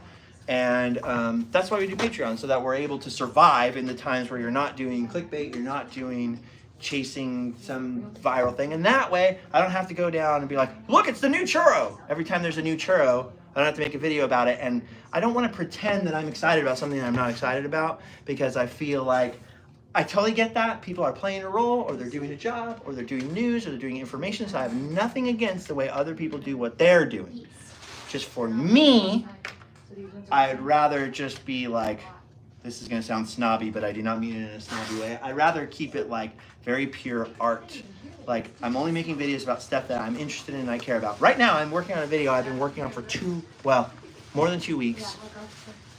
We went up and filming locations of a movie nobody's ever seen, nobody cares about, and it's not good enough. It's like not good enough. My brother and I are going to drive back up to Lone Pine, California on Thursday and be filming more for this video that nobody's going to watch. That's why Patreon exists. Okay, 2 questions. Because I'm going to spend 2 months worth of budget doing this video no one's going to watch. Okay, sorry. Somebody asked if you'd ever make a scarred band tee, the Crown Life. Yeah. We could do that. Okay. Actually, if you go to livefastdiepoor.spreadshirt. What is that? All the ones we're packing next. I thought it was a ghillie suit. I thought you were about to go sniping. I'm about to. I can Oh camouflage my! with these. Those but are the here- signed ones. These are the I signed better sign ones. faster. Just a few of them for you to Oh sign. god, the old Spreadshirt still exists. I don't know if I've never gotten paid from them in years, so I don't know if anyone's just never bought one. So if you want to go and get a scarred T-shirt right now, it's a digitally printed shirt, not a silkscreen shirt, but I think it's livefastdiepoor.spreadshirt.com. I've said that in like 10 years. Livefastdiepoor.spreadshirt.com. Tom, that was from the Crown Life, and Crown Tom Life. sent you a $10 Tom, thing. thank you, Tom. And That's going to go right in Tyler's pocket for helping me ship all these and asked books. if you had any stories from when you were using Periscope. Your Route 66 videos are the best. Thank you. Also, Asia Mulford sent a $20 super chat. I'll say thank you. Wow. That's all she said? Thank Yeah, you. she's with Thank you. Man. That's cool. That's really nice of people. People are That's nice. really, you guys are crazy. That's really nice. Poor Alex. She's like, look at all those labels. She's laughing though. She seems happy. She looked happy. What was the question again? Any stories from when you were using the Periscope? So here's the app? thing. This is the first time I've ever done a YouTube live stream. But as some of you that go way back with me know, when Periscope was brand new, when live streaming was a brand new thing, I used to live stream from the theme parks all the time. And I tried to make it like a show. I tried not to just like point it at something and let it just stream. It wasn't that kind of a thing. It was like really interactive and everything. But I was doing sometimes vlog every day. I was filming and editing Randomland every day. And then I would be doing like 8 to 10 hours of Periscope every day. So I was working like 20 hours a day. And that's because, you know, I had just been divorced. I was living on the floor at my mom's house. I had nothing else to do. And I wanted to stay connected with everybody. And this is before money. There was no money. There was no super chat. There was no monetizing it. It was purely for just connecting with you guys. So you may ask, well, why didn't you keep doing it if you liked it so much? I was getting really overwhelmed because there was so much time. And then when Allie started visiting me, it was like kind of weird. And then there were some security issues when she moved in with me. There were certain people who were very much not happy with her moving in with me. And it was like, you know what, something has to give, and I'm not going to do the live stream anymore. And I made a little announcement on Twitter, which I used to use back then. And I said, hey, I'm not going to do this anymore because I've been doing it every day, all day, around the clock, at 3 in the morning, all this stuff. And I just have like no personal life. I have no this. And, you know, London was getting older, and I was like finally built myself back up to where I could have him at my house and getting an apartment so he could be with me all the time. Now he lives with me all like 99% of the time. And all that work was all because I knew like I need to take care of this kid when he's a teenager. I don't have a job. I don't have a college degree. I don't have anything. And I was like, what am I going to do in this world? If this is going to work, I better put a lot of work into it. And then I realized I've gone too far. I need to pull it back. Especially because like that wasn't making me money or anything like that. So it was like, then if something has to give, this has to give. And I posted on there like, hey, for my family's sake and for building a new family's sake with Allie, obviously, and for my mental health, I can't do this every day. It's going to make me go crazy. And then a famous YouTube person's significant other went insane on me on Twitter for posting that. How dare you say that people aren't mentally healthy if they post every day? And I was like, that's not what I said. And that went crazy. And then I quit Twitter. I think I restarted the Twitter later and just let it auto post like my YouTube videos, and then I even stopped that. I was like, forget it. I don't want to get yelled at by people anymore. Yeah, Kristen Moore sent $5. I love her. Tulsa, dude. She's is all. So nice. She really wants me to go to Tulsa. She really wants me to film The Outsider's House in Tulsa. But every time I've been in Tulsa, George remembers. George remembers everything. George has all the dirt on everybody. Every time I've been in Tulsa, I just haven't felt like it. And like I said, I really try to keep it real. I don't film stuff. Tyler's been with me when I filmed like a whole video. Allie's seen it a million times. And I'm like, you know what? I didn't do a good enough job, or I wasn't feeling it and I was faking it, and I'll just delete it. I won't even upload it. Because I'm like, if it's not from the heart from me, I don't want to do it. I've seen it. So when I'm in Tulsa and I'm doing Route 66 and I'm thinking about Route 66 and I'm feeling Route 66, I'm all hot and humid. I'm like looking forward to filming the Blue Whale of Catoosa. And someone's like, you got to film The Outsider's House. I'm like, I'm just not on that path. And so unfortunately, I've just shirked it and shirked it and shirked it. And I really need to go film that house. Because I do like The Outsiders. I know George, like, I would do it just for George. Because George was like, Bird, you know that movie when Pony Boy's talking about Johnny? Remember watching that? You ever seen The Outsiders 2 where they have kids and their kids become the outsiders? Remember reading the book in school, buddy? Dude, I wanted to be Pony Boy. I didn't read The Outsiders. Someone said hello, fake Tyler. That's the one thing I saw. Hello. Okay, what else is there, Tyler? I feel bad. I'm ignoring everybody. Okay, somebody. I'm long-winded. Someone asked if you had strict parents. Yes. When I was little, you know what? Not really when I was little. They weren't very, well, kinda. Like, we weren't allowed to watch anything like, even PG was dicey. And we were not allowed to listen to, like, radio music or anything. We weren't allowed to watch The Simpsons. And my mom later actually gave me a pretty good logical reason for not watching The Simpsons. She said, you were already a human incarnation of Bart Simpson, and you didn't need any encouragement. Like, that's the last thing you needed. So, like, fair enough. So they were a little bit, like, church, school, you don't need to be messing around with anything bad. No swears, no movies with swears and things. I mean, I watched Star Wars and stuff like that, but if we watched anything like that, like when I watched Ninja Turtles with my dad on VHS, when it finally came out, and, when Raphael's like, damn, that was like, is Mom around? No, we're safe, So they were a little bit strict, but they weren't like mean strict. They weren't mean strict. Allie has better stories than me about strict. But then when I became a troublesome youth, like a teenager, then it was a little different. My dad hated the punk rock thing. He didn't like it. But part of that is because, well, he just doesn't like that. That's not his thing. But also, like, he had been a musician and didn't go anywhere. Then he had a family and he had to kind of give that up. He's like, I don't want to see you waste your life. And then I was like, I'm going to waste my life anyways. What do you know, old man? And then he was right. It's funny because it wasn't they were strict. It was me pushing against all the boundaries and go, they're so strict and mean.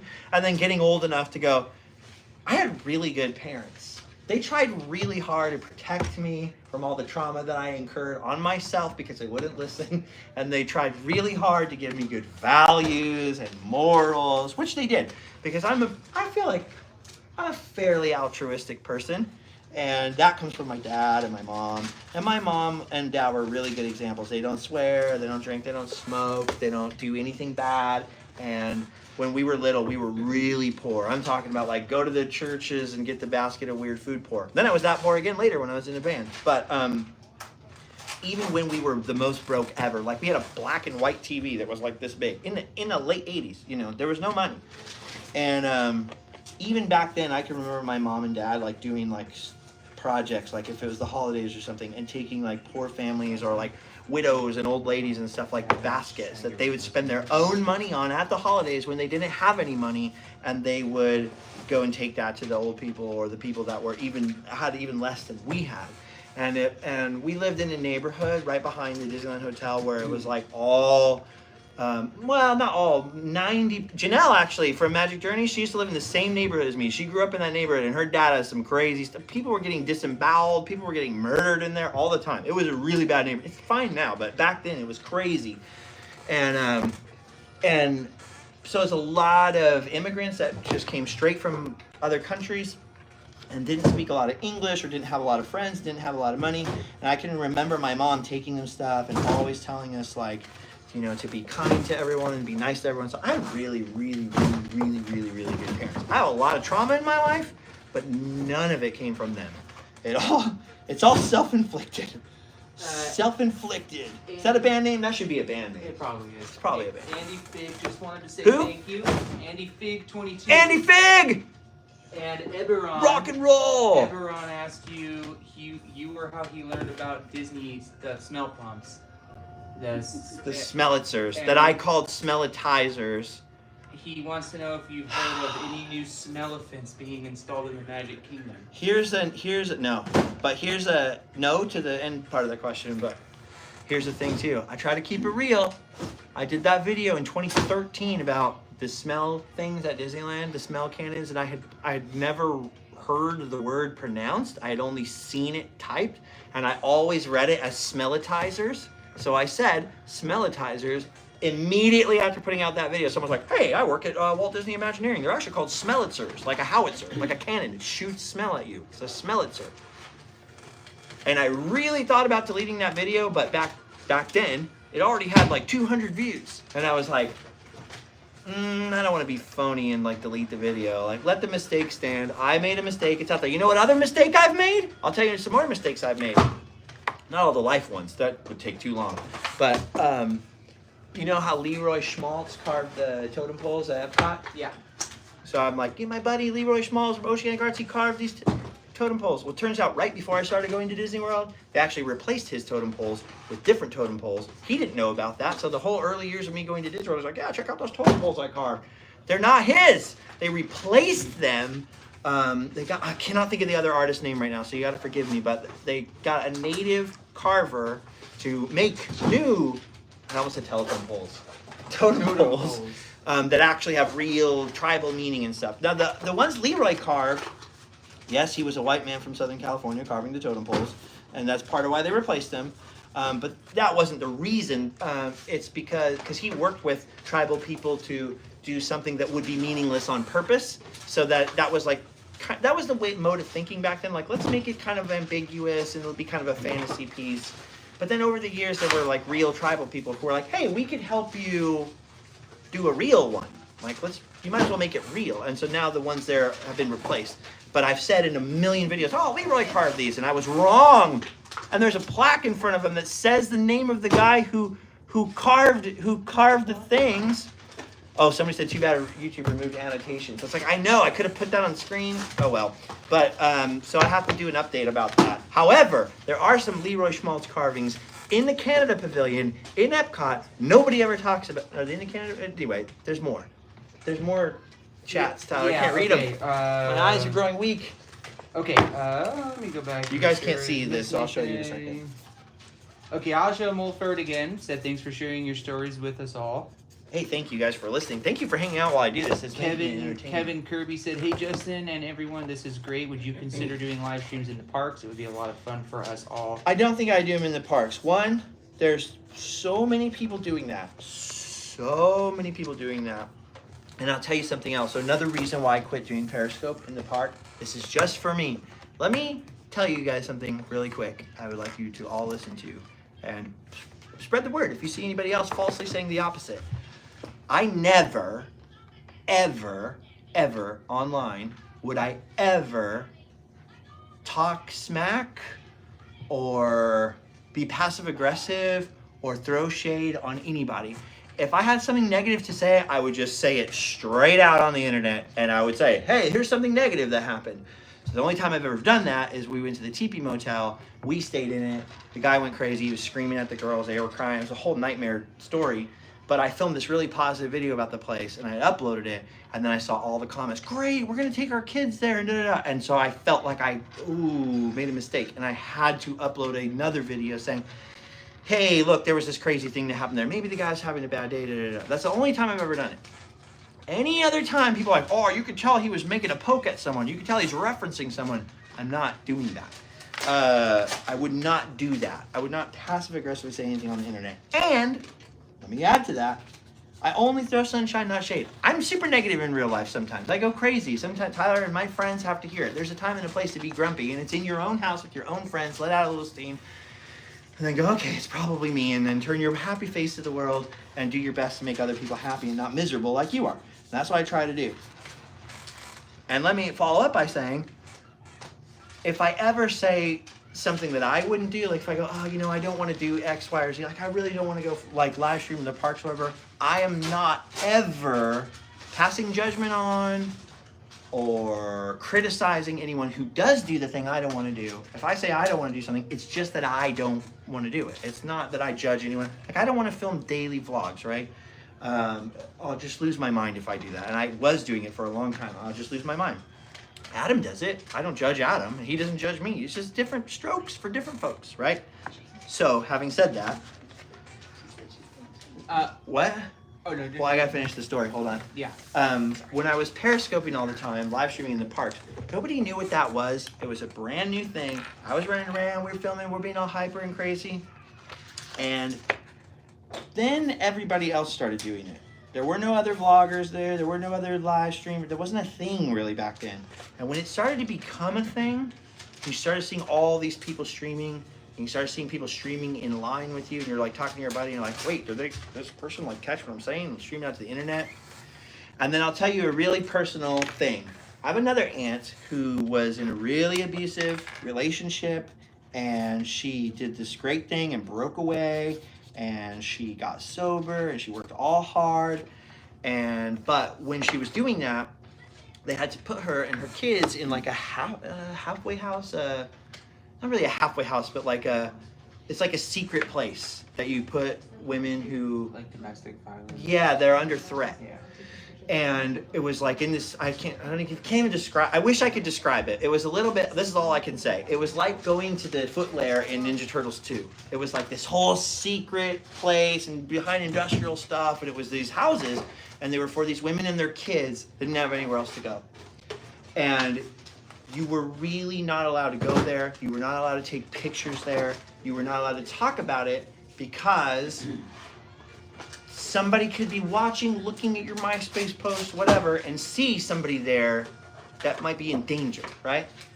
And I started thinking about that when I was at the park sometime, like, if you're filming a video and you're editing it and it's coming out a day later or the next day, then when you're editing it, you can look in the background, you can see people who look uncomfortable, and you can try to remove them or blur them or cut that scene out or whatever. And you're also not showing somebody there at the time. So that was one reason I started just feeling uncomfortable about it. And then on top of that, and I started feeling like it's really annoying to the people around me. This is just how I felt. Again, that's why I had the whole preamble. It's just how I felt.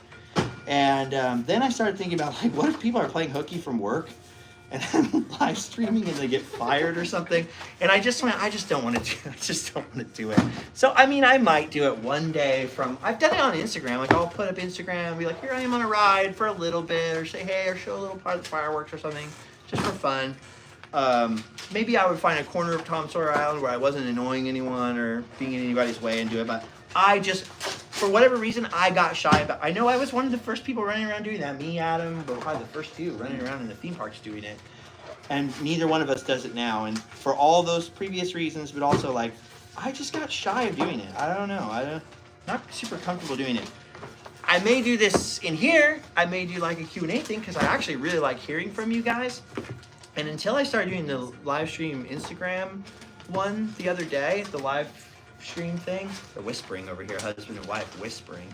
Until I started doing that, I forgot how much I missed, like, being able to talk to you guys about stuff just on the random. So I could do it every once in a while. You know, there's a whole prejudice against doing live streams though. Like, I don't know if you guys are aware of this, but that's the #1 troll factory thing. Everybody who live streams just gets like a flood of troll people. They're criminals! They're trying to rip everybody off by doing live streams. They're just doing it for the chats and the money or whatever. And that's another reason I was like, I don't need that. I don't need to step in all that. But I said for years, people have been bugging me to do it for years, and I said, hey, if I ever put the book out, we'll do one of those things where I'm signing it, we'll talk. So that's as much as I can vouch for. I'll say I'll do it again, and then I'll probably never do it. It's like when people are like, you ever play a show with your band again? It's like, yeah, maybe one day, and then it's probably never going to happen. Or will it? because I just pulled my guitar out from under the couch. Iris sent in a little thank you. Thank you. Iris Borelli. Thank you, Iris. Iris has been around forever. Iris is old school. I got my Iris on you, Iris. Also, apparently my mom's watching. Hey, Krista. What's up, homie? Shout out to the 714. Dog. Matthew C. I haven't seen your mom in a long time. Not since the wedding. Yes, no, yeah, gosh. Matthew C. sent in a $50 super chat. What? Holy Why, cow. Matthew? He said, "Thank you for providing great content. Thank you for keeping it family friendly. We watched your videos. That's another reason, too, I And haven't done enjoy this. them." Because I was worried about that happening and then I was going to feel bad. But I mean, I give people money when I've got it, so fair enough. I will just say thank you. It's in the book. My Nana once said to me, if people want to give you a blessing, you take it.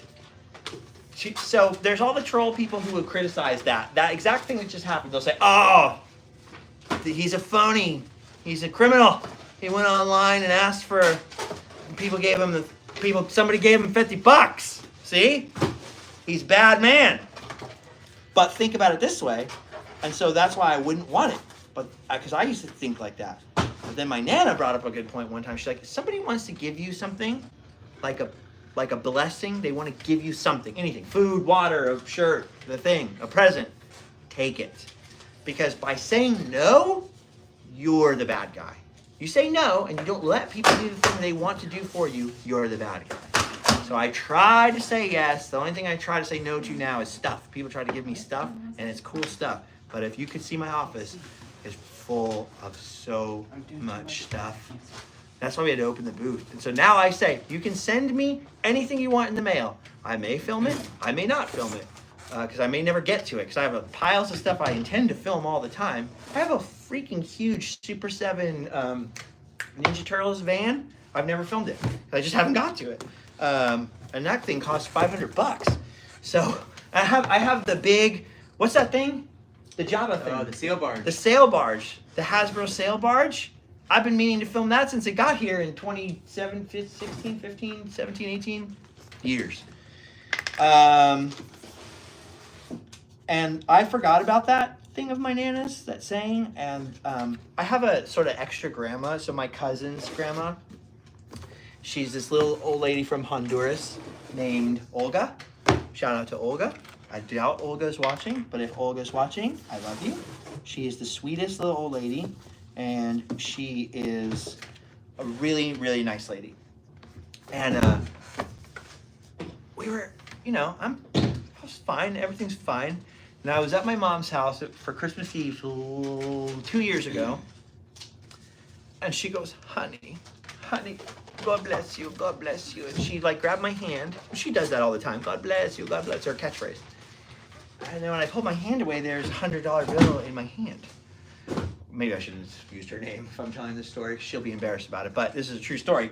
And I was like, oh no. I was like, I don't need it. She's like, no, it's for you. You need it. It's a blessing for you. A blessing for you. And I'm like, okay. And then I was like, so one of her daughters was there, and my aunt, who's her ex-daughter-in-law, and my cousin was there. And I was like, your grandma gave me this money. I don't need it. I feel bad, she's an old lady and she probably needs this money. And they're like, that's just what she does. Every once in a while, she chooses someone to give a little blessing to. And they were like, you just have to take it. You just have to take it. She wants to do that. And then I remembered my Nana's words about if somebody wants to hand you free money, a jacket, they want to bless you, you take the blessing. Don't ruin it for them. Don't refuse and ruin it for them. So in that spirit, thank you. I will make sure, since it's Allie's birthday, to contribute that to Allie's birthday party this weekend and make sure she has extra cotton candy and whatever pizza skulls she wants. And I'll feed Tyler and Alex. I'll pay for their dinner. Actually, Allie, you should order their dinner right now. You just bought Tyler and Alex dinner. Thank you. Thank you. I probably skipped over so many comments telling that story. This is the problem. This is the problem when people stop me in the park. Just hush for 2 seconds and let me catch up. And people are like, you're so grumpy. And I'm never grumpy. I just get worried. I start to get nervous because I'm like, oh, I've been talking for too long. Huh? You're breathy. breathy? Mikey McKiernan said, thanks for being a huge inspiration. Can't wait to read the book. And Do asked I if you're- offend? You do, always. Coffee He asked time. if you're currently reading anything. Reading anything? Yeah. Mikey McKiernan. Okay, poor Allie. So I just reread all of Jane Austen's novels. And because I just reread all of Jane Austen's novels, right? Pride and Prejudice, Mansfield Park, Sense and Sensibility, Emma, Death and Taxes. and because I was doing that, they're distracting me with their laughter. But Allie needs to hear this. Because I'm rereading all of Jane Austen's novels, and because I know I have to record the audiobook from this, I'm going to start on Friday, which is another thing that's going to distract me from making videos for a while, which is another reason I'm doing the live stream. I was like, I better listen to some audiobooks. So I just read these books, all of them, so I'm going to see how other people read these books so I can hear how different their voice is in their head from my head. So then I started listening to all the Jane Austen novels on audiobook over and over. So for like 2 or 3 weeks, all I've been doing is listening to the same 4 or 5 audiobooks over and over. And Allie's had to listen to Pride and Prejudice about 15 times. But here's the thing. If you have the Apple whatever premium thing, or I don't know if it's free, but if you go into Apple Books, they have like the Apple Books Classics. They're free for me, but I have one of those plans with the music and the stuff. So I don't know if it's free for everyone. Kate Beckinsale reads Pride and Prejudice, and she does such a good job. It's like watching the 1995 movie. It's so good. I have been listening to Pride and Prejudice like 25 times in the past 2 weeks. It's amazing. It's really good. So I'm just telling you, Kate Beckinsale. And then last night I started reading some Mark Twain books again. And then I've been reading some nonfiction books too, but those are not as interesting as Kate Beckinsale reading Pride and Prejudice. Tyler, you ever read Pride and Prejudice? Nope. You ever seen the 1995 miniseries? Peripherally. I have now. Alex has seen it. Pro Alex. 2005 is okay, but not as okay as 1995. Just saying. Glitter24 asked if you ever vlog. Hold on. Before anybody gets at me for not liking the Keira Knightley version more, the Keira Knightley version is very good. But let me just a stickler for details, and let me ask you this question: why do the houses look so old? Why do all the brand new Regency houses look so old in that movie? Why do they choose like the new Emma, or no, the new Sense and Sensibility? Why do they live in a cottage that looks like that? Why would it look like that? Why does it look like it's 300 years old? It would be new. Lady Catherine de Bourgh lives in a brand new house. It says in the book she lives in a modern building on rising ground. All of them are modern and handsome and modern. Riveting. So when you go to them, they're all falling apart. It's like, look how beautiful Keira Knightley is. She looks very beautiful. But why is the house falling down? I'm just saying. You wouldn't go find a dilapidated 1950s house and then film a period movie set in the 1950s in a dilapidated 1950s house. You'd have to find a 1920s house and make that look dilapidated. I'm just saying, there's problems. And plus Jennifer Ely as Elizabeth Bennet, chef's kiss. She's so funny. She's good. And the mom, Oh my god. so good. Alison Steadman as Mrs. Bennet, so good. Hey, we're writing books. We're signing books. We gotta talk literary talk.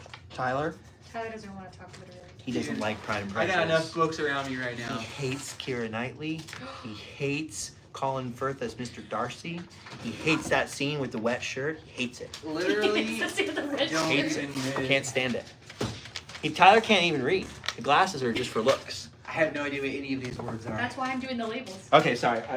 There were more. Glitter24 asked That's if funny. you ever I caught that. vlog in your dreams. No, never. Okay. I'm always like falling in my dreams. Like the beginning of Mad Men, that animation, that is every dream I ever have. Oh god. I swear to you. It's always I'm falling down. Always. Or tornadoes. I always have nightmares. I don't have dreams. Cool. Same. It's really weird. Master Joda asked if. But I'm always awake in them. I always know. I'm like, oh, it's a stupid nightmare. Yep. And I'm like, can I do this? Oh, I can't do that. I can't fly. Why can't I bend my Hey, legs? here's a Weird good stuff. question for you. Master Joda asked about bands that have impacted your life the most. Master Joda? Answer your question. Answer your question, I will, Master Joda. Have any bands impacted my life? For the worse. I mean, I listened to all these cool bands. I was like, I want to be like the cool bands. And then I lived some wild times that did not pay off, unless you consider that all roads lead to where I am now, seeing the beautiful Allie sitting over there on a couch far away from me. So, I mean, I don't have any regrets. But yeah, I listen to a lot of punk rock music, and that's all. I don't know what else I can say about that. All right. I mean, I like music. I like Muddy Waters. I like blues music. You like Baroque? Baroque? Baroque. Like Baroque hoedown? No, just no. The genre. I do not know about that genre. I know broke, the genre, because I was broke. You should check that out when we get off this live stream. There's the book. Tales from randomlandtown.com//. Okay, any more? Tia Rose. Tia Rose! Saint On Tia. live stream. Saint Tia, because she's always doing altruistic things, dude. Tia. She's always doing She's stuff the like... patron saint of being nice. She's It's always true. like, I'm going to buy 3 books, and then I'm going to give them away in our Facebook group. By the way, we have a Facebook group. It's called the Sometimes Mob. You can find it by going to sometimesmob.com, I think. Or the Sometimes Mob. Oh, dude, Todd Manning bought a couple of the beanies. He said they were awesome quality. Thank you. See, we try to make everything quality too. That's why I print the shirts and do the thing instead of just doing sprite shirt or whatever. I tried to couldn't control it when it's. Listen, there's a lot of better ways to make money than what I do. I suck at making money. I'm the world's worst influencer because I got nothing to sell you except my own stuff. I'm not influencing anyone. I don't care if you like Disney. I don't care if you like Route 66. I don't care what you like. You can like whatever you want. But like you could just set up a Redbubble or a Spreadshirt and just let people buy shirts all day long. It doesn't cost me anything. You just get a little royalty and it just goes out to them or whatever. But I just thought everything that I make comes from the heart. All the videos come from the heart. I was like, the stuff should come through us if we can possibly do it. So once I finally could afford to make the shirts, we make them ourselves so that I know they're like good quality. They're a little bit longer, so they fit a little bit better. Some people don't like them. It's like really subjective, but same thing with the beanies. We wanted them to be nice. The hats, we wanted to keep the hats like the nice quality ones instead of like the cheapo trucker hats. Because you can print cheap trucker hats that cost like $2 a hat. These cost, I can't remember the wholesale cost, but it's up there. And I want these ones because these are the ones I wear, and I wanted to make sure people had those ones and they had that option. They're a little higher quality, not just the cheap ones that are going to come apart after 2 days. Although these things don't get them wet. Don't get them wet. They're like gremlins. Don't get them wet. Don't feed them after midnight either. Hey, Spike. Spike Marble? He said, here's $5. Now I can't afford tacos. Spike from the Hula Girls? Yeah. Spike Breeze Bay Cocktail Hour. Boom, boom, boom, boom, boom, boom. Boom, boom, boom, boom, boom, boom, boom. Boom, boom, boom, boom. Yeah! What's up with all the people not using the right rum and the right cocktail? Hey, we're Spike and the Hula Girls. We're from Costa Mesa. We're from Huntington Beach or wherever they're from. Thanks, Spike. I love you, Spike. You'll get a book. Don't worry, Spike. You'll get a book when I get to go on your show and discuss my book. And we have to smoke pipes or bubble pipes, and we have to wear something. I'll do my hair like this.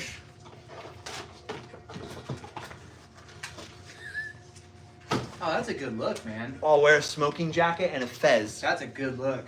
I have a fez somewhere. We'll wear Shriners fezzes and smoking jackets, and we'll have bubble I pipes. have a fez somewhere. And then we'll discuss the book. Who says that? We'll discuss the Book of Tiki by Sven Kirsten. I am Sven. I am here with the Book of Tiki. We can talk about Jordan Rychek's book, The Godfathers of Tiki. So we shipped all the unsigned. unsigned. done. Okay, Working on let me the show signed you now. this. Let me show you this. Okay, here's this. I hope nobody's doing super things that we didn't read. What are they called? There's Super a chats? few Super left things. that I gotta get to. Okay, sorry. That's it. Tyler will make sure we get to them. If you want to throw one out, do it now. Because I don't know how long we can do this. Did you order food, Allie? Oh, no. Okay, order food. Because once the food comes, that'll be a really good time to stop. Otherwise, I'll keep going for a little while. As long as you guys are cool. Everybody cool? We're packing. Everybody's cool. Tyler, sit right here. Why? Because you're going to have to It's take growing. over for a second. I will be right back. Don't worry. Don't freak out. I'll be right back. Don't panic. Yeah, I'm gonna rummage through some of his stuff. No, you talk the comments. Okay, I'm gonna rush. bidding will start $5 for this Batmobile. Michael Keaton is in this thing. $5. He's like, "Wait, Hit me up on Instagram. But Batman. Does anyone like Phantom Manor? We can start the bidding at $10 for this. It'll be shipped media mail, so it's going to be in an envelope. It's going to probably get pretty damaged, but you get what you pay for. I'm getting stuck. What's too low? Oh, it's too low. Oh no! What a. I don't know how to change this thing. Let's see. Hey, be careful when you Oh, he wants me to sit in the out there, chair. Alex. Okay. There's a skunk out there, so be careful. Oh, and he's back already. He's got tikis. The Book of Tiki reminded me of the Tikis. The Book of Tiki. The Book Look of at Tiki. these. No, don't look at them. Oh, okay. We're not gonna look at them. We're not going to look at them. We're going to look near them. And that's all we're going to do. I'm out of breath. Why? Because I have a heart condition, Tyler. And I ran. Want to rub it in? Any other ailments? Yeah. You share with the class? I'm going, hey, guess what, guys? Also, another reason I'm doing the live stream, and I may do a second one. I may do a follow-up one instead of doing a regular video, because next Monday, I gotta go to the hospital and get a bunch of scopes put inside of me, and they're fishing around to make sure I don't have cancer, and because I got some other issues going on inside my body. So that's gonna be real fun. What a fun one! So if you haven't seen a lot of me lately, one, I'm shipping out all these with my friends. They're actually doing most of the work, as you can see. And I'm also been really sick and bleeding on the inside, which is no fun, and losing lots of blood and getting all lightheaded, and I also have the heart thing, and I've been really sick.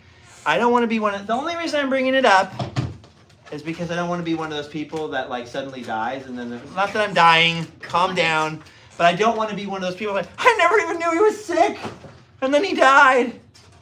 Also, I feel like, I was telling someone the other day, they were asking me about the celiac thing. I'm like, yeah, I have celiac disease, and I have the most extreme form of it, so my insides are just screwed. And people are like, why can't you eat that? It's gluten-free. Because I'm destroyed. My insides are destroyed long before I got diagnosed. It's bad. And they're like, oh, you should probably mention that more. Because they were like, why don't you film this and this more often? You haven't had a video for a while. Sometimes I'm really sick. And I'm sick for like days, and I can't move, I can't do anything, I'm in a bad mood. Poor Tyler gets the brunt of it. Well, poor Allie really gets the brunt of it. I'm not mean to Allie, but she has to hear me like moaning and miserable. Oh! And one thing about my family I totally get from my dad is if I'm sick at all or anything, it's like, oh, jeez, that's the worst, you know, and poor Allie. So I got a lot of health issues. I don't try to harp on about them because nobody's that interested in them, so who cares? So I try not to moan about them. But yeah, sometimes that is not convenient because then it's like, oh, now I figured out why I was pointing down the wrong way. Because some people are like, how come this guy's filmed 5 videos in the same time that you filmed 1? Well, that guy doesn't have a chronic illness that puts him like down for weeks at a time sometimes. And he's not bleeding from the inside. And he also probably doesn't have a heart issue. So there's some times where I can't do anything. I can't go anywhere. I can't leave my house. I can't leave the bathroom. It's happened while I'm on those road trips. It's happened where I've sat in one town for a week because I can't leave because I got so sick from something. Anyway. Hey, before you do that, you want to hear a crazy comment that I just saw? Yes. David Atkins said he met you in the hub of Disneyland when he was 6. He's now a sophomore in high school and will be marching down Main Street this Saturday. That's weird and crazy and cool. That's cool for you. but for me, I'm like, I'm so old. That makes me like old. You're old, dude. I'm pretty old. Hey, London's a junior in high school. So when I met you, he was probably 7. You guys should have hung out together. You guys could have been friends. You guys probably played Fortnite together. Never even knew. You're probably swearing at each other secretly behind your parents' backs, weren't ya? Bad. Hey, oh, one more before you do those. What was I saying before that? I don't remember. What was I talking about? Oh, being sick. That's fun. What was I? There was one more thing I was gonna say. I don't remember. Well, it happens sometimes. Oh, that's the tikis. That was gonna be my segue. But you want to interrupt my segue? Kind of. Okay, hold on 1 second. Okay. Pull my segue over. Whoa, hopped off. Okay. Zolo J sent $10. Thanks for the laughs. Hey, Zolo J. Hey, Zolo J. Hey. And Jennifer Evans. I know said, Slash. "Thanks for the content." I know all them guys. I know Kirk Hammett. Tell Jennifer Evans thank you as well. Hey, tell Corey Feldman I'm on my way. If the person I'm doing an impression of, if they're watching, they'll know. Anyway, Okay, go ahead. Tikis. The Book of Tiki. so I was gonna say, when I'm sick, this is how this started. Is that when I was really ill or had the heart thing or whatever, I was like, I gotta do something. One, my friend Leroy had cancer and he was dying. Leroy is one half of Oceanic Arts. He did all the masks and the tikis at Disneyland and all that stuff. Legendary thing. I've done a lot of videos about it. Hopefully you've seen them. If you haven't, go back and look up the Real Life Tiki Room and you'll see a live and well Leroy talking about it. But he was a really good friend of mine, a very beloved friend, let's put it that way. It's not like we were best friends every day, but he was one of my most favoritist people. And he was dying, and I knew he was dying eventually, and the Oceanic Arts was closing. Meanwhile, I'm diagnosed with this heart thing, and I went in there, and he's like, well, what's stopping you? What's stopping you from trying to think? So I started some flat signs, I started a little bit of 3D signs, and then when I got the heart thing, I couldn't move around anymore, which the heart thing is recent, post 2020, I'll just leave it at that. You can figure it out for yourselves. I needed stuff to do, because I can't sit still, I'll go insane. I can't sit still when I'm supposed to, and I can't sit still when... Every time I'm like, I'm just gonna take a day to rest. Doesn't work. Allie will tell you, I can't stop. I can't stop fidgeting, I can't stop talking, I can't stop... On the 7th day, he didn't rest. And the 7th, yeah, and the 8th day, or the 9th day, or the 10th day. And I can't do it. I start fidgeting, I start working on something, I'll start pulling cabinets apart and trying to rearrange them, make a bigger mess than ever. So anyway, I started carving wood. My grandpa was a wood carver. I always wanted to try it. Leroy really inspired me. There's a guy named Sebastian in Montreal who, really cool, tiki.dore on Instagram. Very cool tikis. He's a very good carver. Who's like, hey, try this tool and this tool, and I want to send you some chisels in the mail, and he's been really invaluable too. And then like Tiki Tony and all those people have given me like good advice. That whole world has been really nice to me about it, and that's why I started carving the tikis. And I sell them to continue the habit of making them. That's the only reason. And thank you guys for coming to the Tiki Marketplace and buying the tikis, because the price keeps going up, which is crazy and very flattering.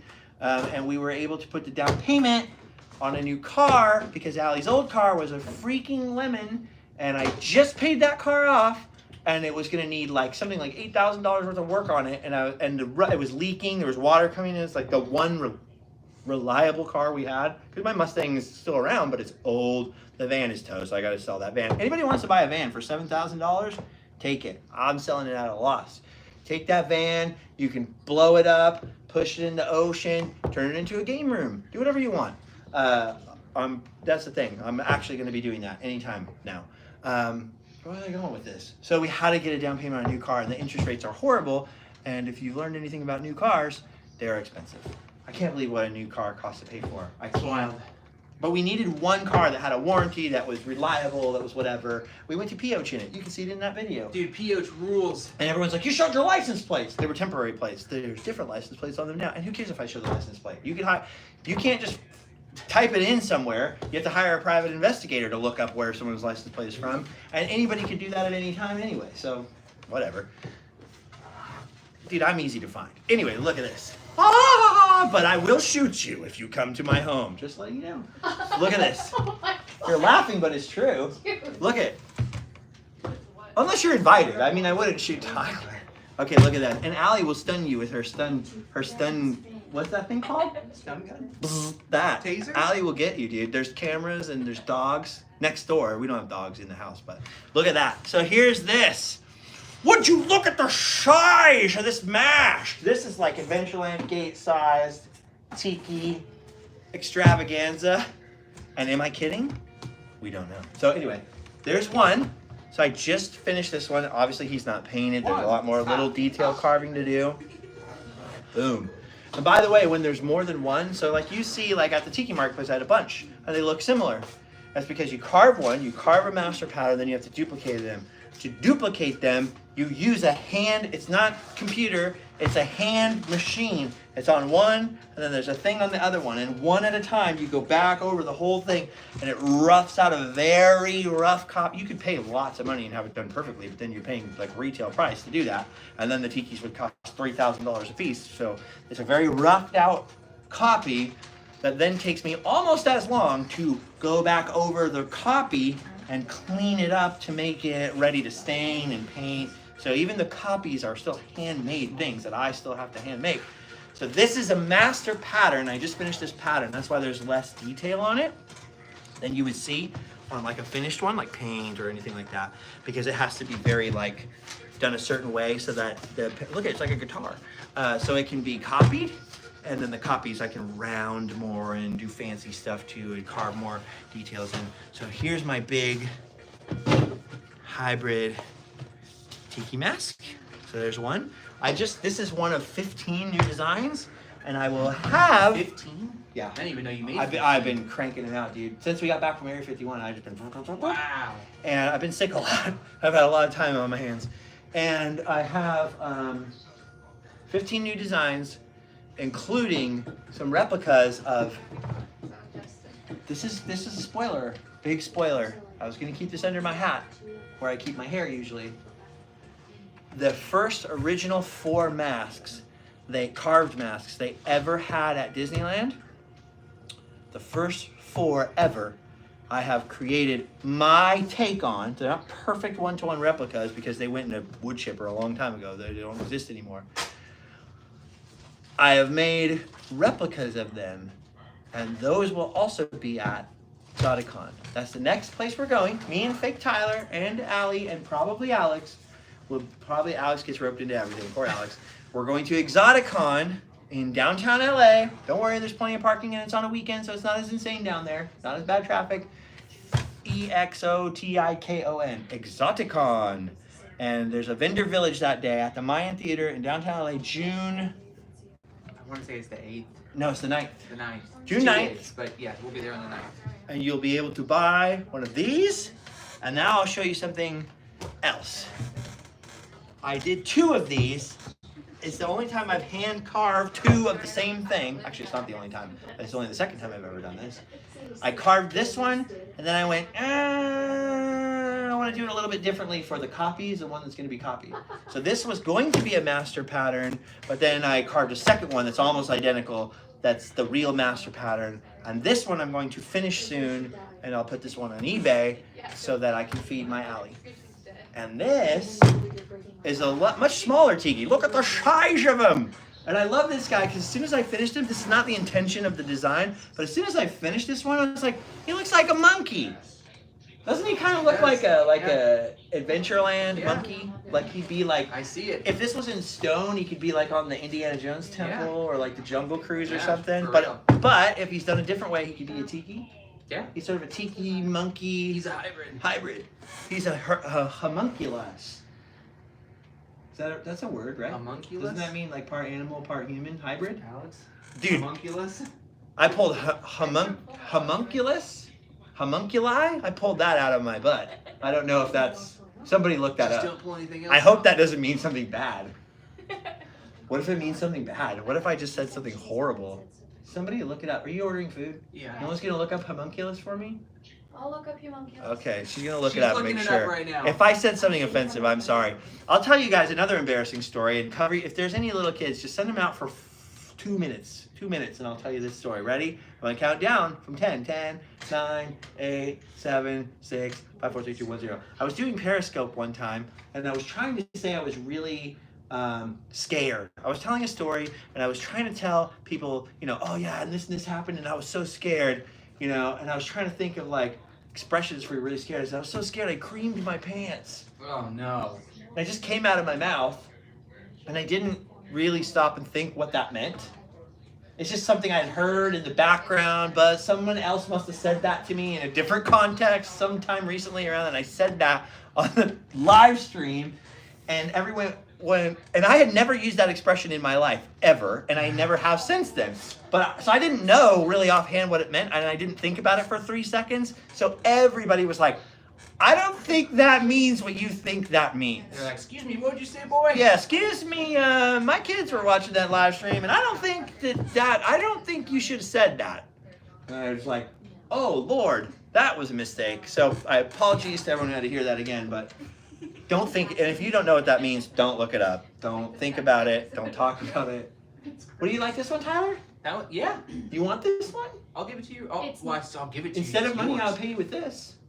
Oh, it's not that. Okay, well, we're going to put this on eBay. I'm going to finish this one. This is hand carved. Homunculus update. Start to finish. The back of it was really rough, so I just spent all day putting glue and sawdust into the Homunculus back. update Because the incoming. back. Oh, what's homunculus? Okay, so popularized 16th century alchemy, 19th century fiction. It has historically referred to a creation of a miniature, fully formed human. So it's a miniature. It's a miniature human? I Yeah, thought it was a homunculus. human-animal hybrid. That's what it is in Fullmetal Alchemist. So in anime, I'm right. So at least in Japan, I nailed it. Okay, so I'll look to see what homunculus is what the little people are in Bride of Frankenstein.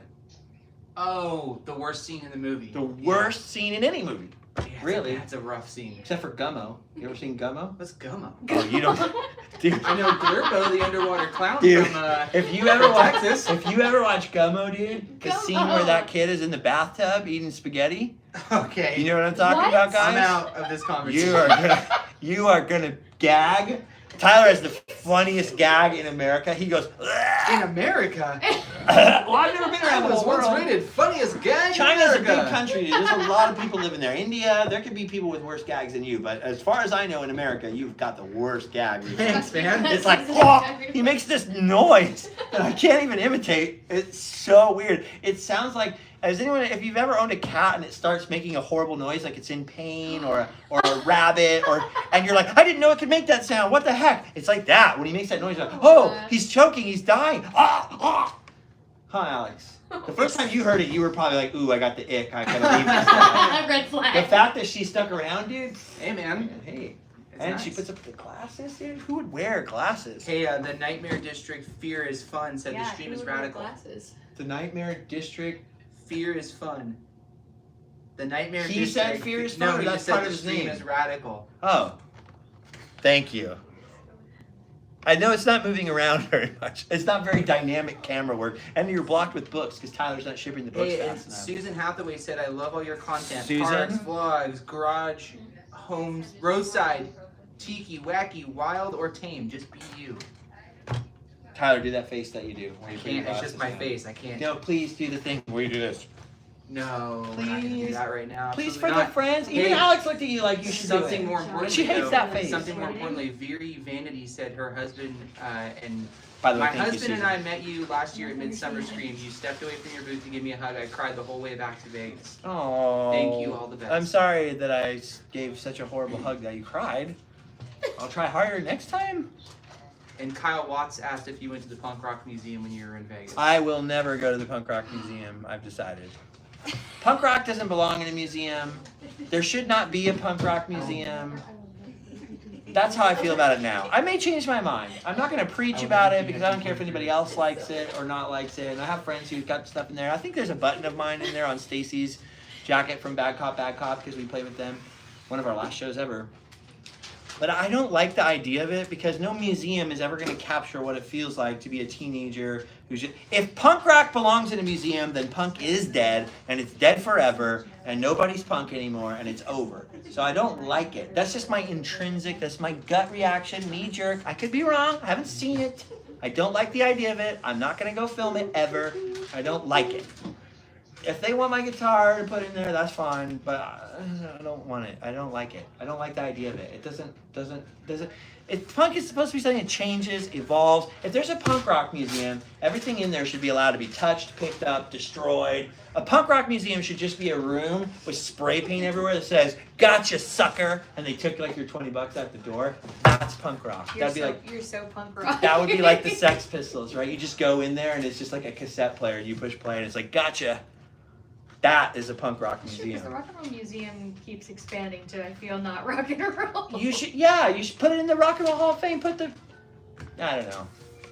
Somebody asked I don't if, like it. I Somebody's a hate Rock to and be Roll negative. I Museum, Rock and Roll Hall really of do. Fame. And I'm not trying to be negative. I don't like it, so I'm not gonna go. I just don't like it.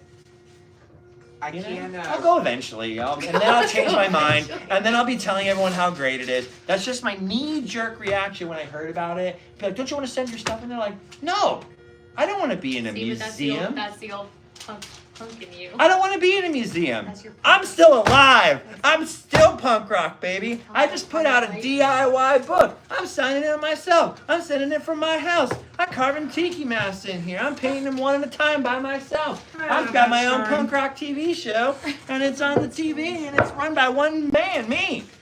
That's DIY or die, baby. That's punk rock right there, not a museum. I can't find this comment, but I saw it earlier that asked if we were actually scared when the horn went Or off I'm at wrong. Area 51, and I will say yes, that horn was horrible. Oh, dude, when that horn blew at Area 51, Sorry, I don't remember who said that. thought I I can't was find it. going to die. Just for that split second. I'm on camera, too. You can't see Tyler, but Tyler went, We all did. reenact it. No, wait, ready? Pretend like you don't know I'm going to do that. Look at the alien. He went like that. The people next to George us. goes, whoops. The people next to us that we didn't know that were there ran to their. Well, George was walking towards it, like, I'm going to walk towards it. I'm like, that's not a good idea, dude. And because George was walking closer, the people with us were like, oh, we'll walk closer and get closer pictures. So then I had to walk closer because I'm like, well, I'm trying to film this without people in the background, so I got to keep even with those other people. So then I'm getting all close. I'm going, what do they got in there? What, King Kong or whatever. And then the siren went off, and I just about did something else in my pants that we shouldn't mention. That was close, dude. Gross. Luckily, I had just used the restroom. Haha. Nice. Liliopatra said, "Happy birthday, Allie," and she loves you guys. Allie, it's your birthday. Thank you. Happy birthday, Allie. Anybody know where that song comes from? Birthday to you. That's the birthday song. Hey, From Tyler. TGI Fridays. Tyler, you see all these? Yeah, I'm They're blocking you. All I don't. right. I don't want them to get higher where they're Please blocking don't you. slip. Dude, I know. Peter says he Peter, just wants Pumpkin Eater, how do I have a couldn't keep her? He just said he wants to say thank you. He received his book, All the Best from Scotland. Hey, all right, Oh, Peter. Great Scott! Oh, no. Go, you've stayed your hour. Would you like another book, Peter? I'll send another one to Bonnet, Scotland, lad. You'll be playing your bagpipes tonight, crying yourself to sleep on your huge pillow. Hey, you're a Bonnet wheel lad. So my Nana her last name's Campbell. Or it was. Her maiden name was Campbell. Bro, if you were a car, the way you shifted, your transmission would have dropped I out of the know. bottom. I of know. that There's a thing. lot of Highlanders who are not big fans of the. You're either a big fan of the Campbells or you don't like the Campbells. But I'm afraid to tell you, I've got Campbell blood inside of me. I'm bleeding on my Campbell blood. For God's sakes, help me! I'm trapped over here. They're keeping me prisoner and making me sign books all day long. Oh, great Scott! Look at the size of the pile of books. I'm gonna burst a blood vessel in my shillelagh and my bagpipes and my thing. Shillelagh, that's Irish. And I'm gonna put on my thing on get my skin due. And I got my kilt. Help! Lord bless me, I'm going down. Dude, Tyler, I'm doing to my hoose. He's back.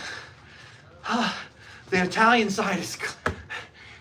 The breathless wonder is back. The Sicilian side will always crawl back. He's gonna ask for his money back. Yes, Hey, he wants a refund He now. wants a refund from the super chat. All of Scotland is offended. Scramboozled said Hey! said he misses you. That's man. Keith. Got a trip you wish you could do over, or no? He said he misses you. I wish I could do. No, not really. I want new trips. But I love Scramboozled. That's Keith, dude. And Keith's poor little dog, who I'm blanking on the name, died not that long ago. Poor Keith. He had this cute little dog, and she died. But I think he got a new dog. And I hope that's the case. I love Keith, dude. He lives in Georgia, dude. We went to Stone Mountain. That was weird. And we hung out. Oh, and we had Thai food. And it was gluten-free. And I go to all the Thai places here, and they're like, oh, we can't do that. And they made orange chicken there, dude. It I was love cornstarch. orange chicken, It was dude. it was good orange chicken, like the good stuff. I made But orange it was chicken recently with cornstarch. cornstarch at the house. There was no wheat. You made orange chicken? Make me orange chicken. What are No. you doing? Remember, I made some and I breaded it with cornstarch. Yeah, it was good. Tyler made gluten-free. I know it was gluten free. You don't bread it with cornstarch. It's just like a binding. Yeah, that's what I used though. What do you want from me? You want me to call you every time I make a meal and ask if you want some? Yes! I want you to call me and go, hey, Then I'll let's start prepare- doing that. Prepare a meal, and I want you to have some older Prepare a wheat. meal. Oh no. Prepare a It's the meal. warrior grain. The warrior grain. I had a roommate who used to always talk about the warrior grain. Someone told me not to watch Gummo. Don't watch Gummo, Tyler. I won't be If watching you Gummo. watch Gummo, you're gonna feel sad. Gummo. All right. Although you know what, staying in the Clown Motel was like before the new owner had it. It was a little bit like living Gummo. A little bit like that. A little bit like I imagine the house in Gummo smelled like. Hey, I lived in Texas for a little bit, for 6 months, and the house that we were staying in, the guy said, you gotta watch this movie, it's genius. This will change the way you see the world. Okay, it's called Gummo. Chris Did nothing. Chris is in here. She said her band's playing at the Doll Hut on Hey, Thursday. on Thursday? Yeah. I'm gonna be in freaking Lone Pine. Lone Pine. Unless you're played at 1 in the morning, darn. Krista Disney. Well, Krista's band is, if you like punk rock, I think it's punk rock music with a lady bass player. Go. I don't know who else is in the band yet. I saw a clip the other day and I wasn't really paying attention. It was like fly by. I was like, oh, that's Krista's band. I gotta check that out later. And I forgot. They're what are they called again? They're playing. I don't know the name offhand. Krista, if you're here, they're playing at the Doll Hut. Put the information in the comments, Krista. This is not Alex's mom, Krista. Different Krista. Yeah, my mom is. what's like up, Krista? Is Krista still in here? Krista was like, Yeah, she's she been was watching Oh, forever. she She's still the most excited. So I took London to see Green Day, thanks to Tyler. Long story, and it's funny because I have a friend who's in Green Day now. His name is Kevin Tyler Preston, and he was in this band called Prima Donna, and we used to hang out all the time, play shows together. And I think I let them borrow my trailer a few times for the tour and all this different stuff. Then they went on tour with Green Day, and now he's like the second guitarist, kind of in the background, plays on the new songs. He was on Howard Stern. He's the guy in the corner being very quiet. How about How about him? But I have no way to get a hold of him anymore because I'm not in a band anymore, so I guess I'm irrelevant and to that scene. And so, but I went and I was like telling London, like, oh, I don't know if you remember Kevin. It's been a long time. I'm like, there's Kevin up there. I was proud of him. So, I mean, I get like the happy birthday message every once in a while on Instagram or something like that. But I was like, it was so weird. It's like, there's my buddy up on stage who I played a million shows with, but I can't just like walk backstage and talk to him now. It's crazy. It's like Green Day experience. Oh, and anyway, Krista was there while we were standing in the line forever, and she got ripped off, dude. Someone sold her fake tickets to that thing. And this is the worst part. So then she went to get a second set of tickets, and I think they ripped her off too. Dude, that was a And so disaster, she's standing in line man. like hoping to get a ticket from somebody. And she couldn't get one, dude. And I felt so bad going in there. I was like, if London was older and this wasn't like his first show kind of thing, I would totally just have given her my ticket and said, take London in there. I'll wait for you guys. But I felt bad, Krista. Sorry, Krista. If Kevin had answered my message, I would have tried to get you in. I would have been like, can you just get my friend in? I feel bad, but he never did answer me. Hey, But I mean, to be fair, he's in Green Day now, and he's from LA, so everyone around here was probably hitting him up like, "Dude, get me into the House of Blues or whatever." And I wasn't gonna do that. If I could have, if he came out to talk to me, I would have tried for you. Sorry. Vicky And G. Kevin, if you're out there, dude, hit me up and congratulations on the kid. Haven't talked to you in a long time. We should hang out. But if you're not out there, then never mind. Vicky G wants to know if you have any memorable celebrity encounters in the park. You met Bob Iger. That's pretty. Yeah, memorable. is Bob Iger a celebrity? Robert Iger. Roberto Igerto. I met Robert Iger. Who was it that you bumped into? I'll tell you something. Robert Iger has got the longest arms. They're so long. Watch him at those stockholder things. He looks like an animatronic. He's got the same arm proportions as Lincoln. Like, they're very long. He's also buff. So in the picture, you can see I got my arm on him. He's buff, dude. Like, when you touch Bob Iger, he's buff. Don't talk smack. He's not Chapek. You can't make fun of Bob Iger. He will beat you up. He's strong, dude. But here's what I like about Bob Iger. I don't know about now. He's taking the company back over and he's doing whatever he's doing. I haven't seen him, but pre-Chapek Bob Iger, I would see him in the park with his son or sons all the time. Like, every once in a while, you would just go, hey, there's Bob Iger. And he wouldn't have plaids around him. And he'd sometimes have some suits with them, but usually he's just there with his kid. They would just walk around. This first time they did the May 4th Star Wars Celebration Day thing, whatever, he had his kids with them. They were just walking around checking stuff out. That's where I took the picture. I finally worked up the nerve because Adam was with me. They're like, oh, I love what you've done with the place, Bob. Took a picture with him. I've never bothered him after that, but I saw him a bunch more times. And so he used to really walk around and care about the park. My suspicion is that once the studio and the company is in better shape, which might take years, that he'll be doing that again, but he's got other things on his mind besides the parks, obviously. The only thing I don't like about, so he's a nice guy. I've never heard anything negative about him as a person, but I will say, we don't need Pandora Town in Anaheim. It feels like a horrible mistake. That's fair. I'm going to call this right now. It's going to end up just like Galaxy's Edge, where it's going to be packed. People are going to come from all over to see it, and then they're going to see it and go, that's cool, ride the 1 or 2 rides, then they're going to go back to Main Street and Adventureland, they're going to all get in line for Pirates, the line for Pirates will be 3 times as long, and everyone will go, what happened? The park is so crowded, it didn't used to be so crowded. I'll tell you what happened, they keep adding 2 ride lands that nobody cares about, the IP that nobody cares about, that you can't spend all day in, and then increasing the park capacity and going, gee, I wonder why it's so crowded. That's the reason. And I'm not going to get to go to the 70th anniversary of Disneyland because you know it's going to be some crazy ticket lottery thing. And even though I pay thousands and thousands and thousands of dollars for the top tier annual pass, I can't just get up at 5 in the morning and be earliest to the gate. Even though I live close, there's no advantage, and it's not more fair, whatever anybody says. Won't be able to go. There was no problem going to the 60th. There's no problem going to the 65th. There was no problem going to the 50th. There was no problem. So why is it a problem now? Because the park's overcrowded. Why is the park overcrowded? Because of influencers. No, not because of influencers. Not because of anything. Disneyland's always been popular. It's always been the most photographed place on earth.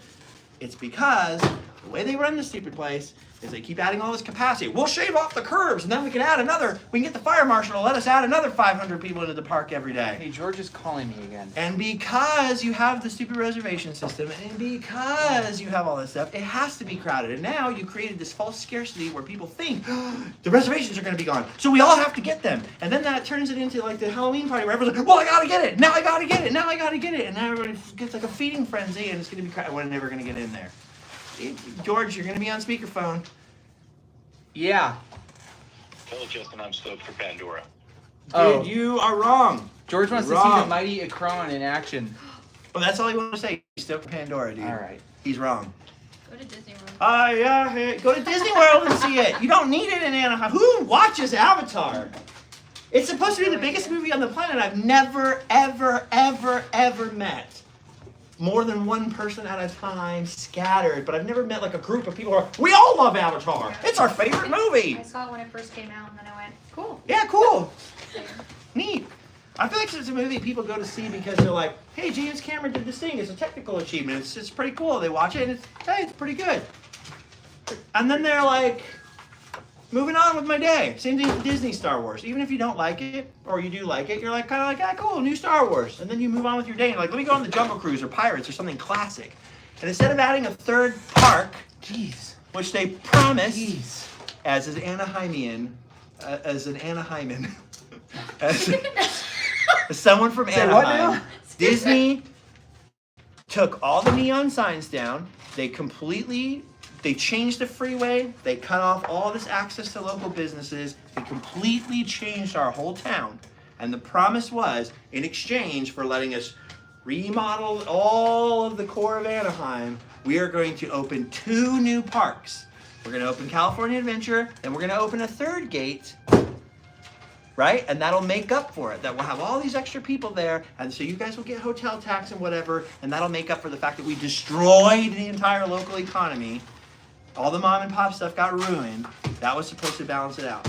They never built that 3rd park. They built a really crappy theme park called DCA 1.0. That was horrible. They fixed it. They did a great job. You ripped that tractor photo up, man. But that first version of the park was, in my opinion, and only my opinion, so no offense, I'm nostalgic for it now too, but it wasn't good. There was no shade. It was hot. There were tortillas everywhere. It was wild.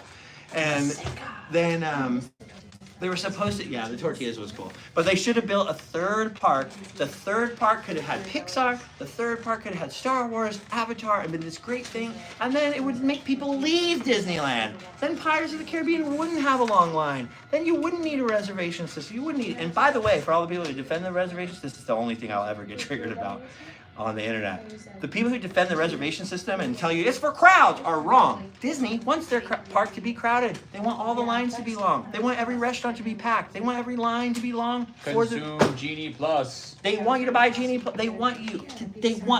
No business wants to turn away customers. They do not do anything so the park will be empty. They're doing it for crowd control. They want all the park goers to be happy. They don't care about that. They want your money. They're a business. That's what they're supposed to do. If they're a good business and you own stock in that company, you don't want them letting people Nobody's in line for the bread bowls today, but we got 4 chefs on staff that don't want that. They want it to be crowded. And you'll notice every new improvement they add to the park, reservations, this, that, only makes it worse. It gets worse every year. That park ran for 4 years just fine. There was a handful of days every year where it might hit capacity, a handful of special events, and otherwise we never had any of these problems.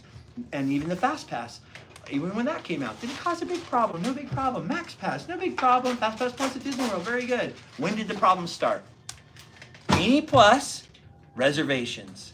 They want it to be like this. I just want people to understand one thing. And you could say, that's a greedy corporation. You could say, well, they're a business. That's what they do. I'm not judging them. That's what they do. That's what they're supposed to do. They're supposed to make money for the shareholders. They're supposed to milk you for every dollar you have. That's their job. So what I hate is not the fact that they're doing it so much. I mean, I don't like it. But I hate that all these people think that they're being true Walt Disney fans and they love Walt and they just love the magic of Disney. So they go in the comments and they're like, no, Disney cares about all the people. They don't want it to be long lines. That's why they're adding the reservation system. No, because they want to spread the crowd over the whole week and make it more crowded on Tuesday. That's the reason. And if you know anybody that works in that company, I'm talking in Burbank, I'm talking at the top, they all know that. And they will tell you that in a private conversation every day of the week.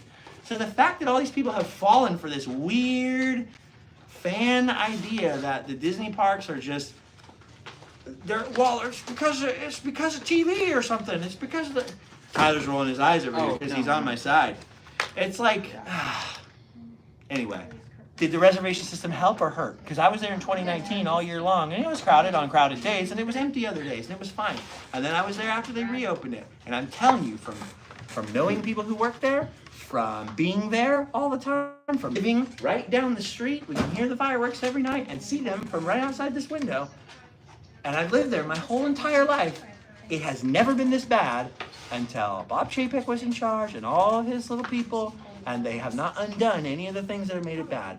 Disney never goes backwards. They keep doubling down and doubling down. Why are they doing that? Just telling you. So you can love Disney. You can be the biggest Disney fan in the world, and I love Disneyland. I love that place. I just can't quit Disneyland. I love it that much. I'm telling you right now, they do not do anything so that it'll be less crowded. And if they were, they would not be building on to those 2 parks and just building on to the side and completely ruining the original purpose and point of Disneyland itself. They should have just left Walt's original park alone and built a new park. So they should have done. They didn't. They're never going to. So original Disneyland, I'm sorry to tell you, is over. It was already over when they did Star Wars Land. There's little pieces of it left, but they keep everything from the curbs, the sidewalk, the fence. It's all slowly going away. There is no there's very little old Disneyland left. And what's there, they keep changing. Allie put it the best. She's like, Disneyland shouldn't feel brand new. Not that it shouldn't change, not that they shouldn't add new stuff. The fact they keep changing all the old stuff, and this is my prophecy, and I could be wrong. Don't hate on me until I'm proven right or wrong. My prophecy is they're going to build these stupid lands on the side of the park, and they're going to be neat. They're going to be great. The Imagineers are going to do a good job of what they're told to do. They're going to look brilliant. They're going to smell awesome. Their new attractions will be neat. They'll be fun. They'll be cool. They'll do a great job. And I will enjoy them just like you will enjoy them. But the prophecy, the Mayan prophecy of me now, is that they're going to build those lands. People are going to flock to them at first. They'll do record numbers. Oh, the parks are crowded. We're going to have a lottery to get in the new lands. It's going to be great. Star Wars Land. And just like Star Wars Land, 4 years later, people will be going, yeah, we'll walk to the Pandora thing. That's cool. Let's go on the Jungle Cruise. And then Pirates and the Haunted Mansion, the Jungle Cruise, and everything else is going to have an even longer line. And those lands will be like semi-ghost towns. Unless they learn from their mistakes. And unless they stop doing Star Wars Land, where they're like, let's build a totally new thing that no one's ever heard of. If it was Darth Vader Land, and it was Luke Skywalker Land, it'd be packed. Just saying. That's my opinion. Okay, there's my only rant. There's the only time you're going to get a negative rant from me.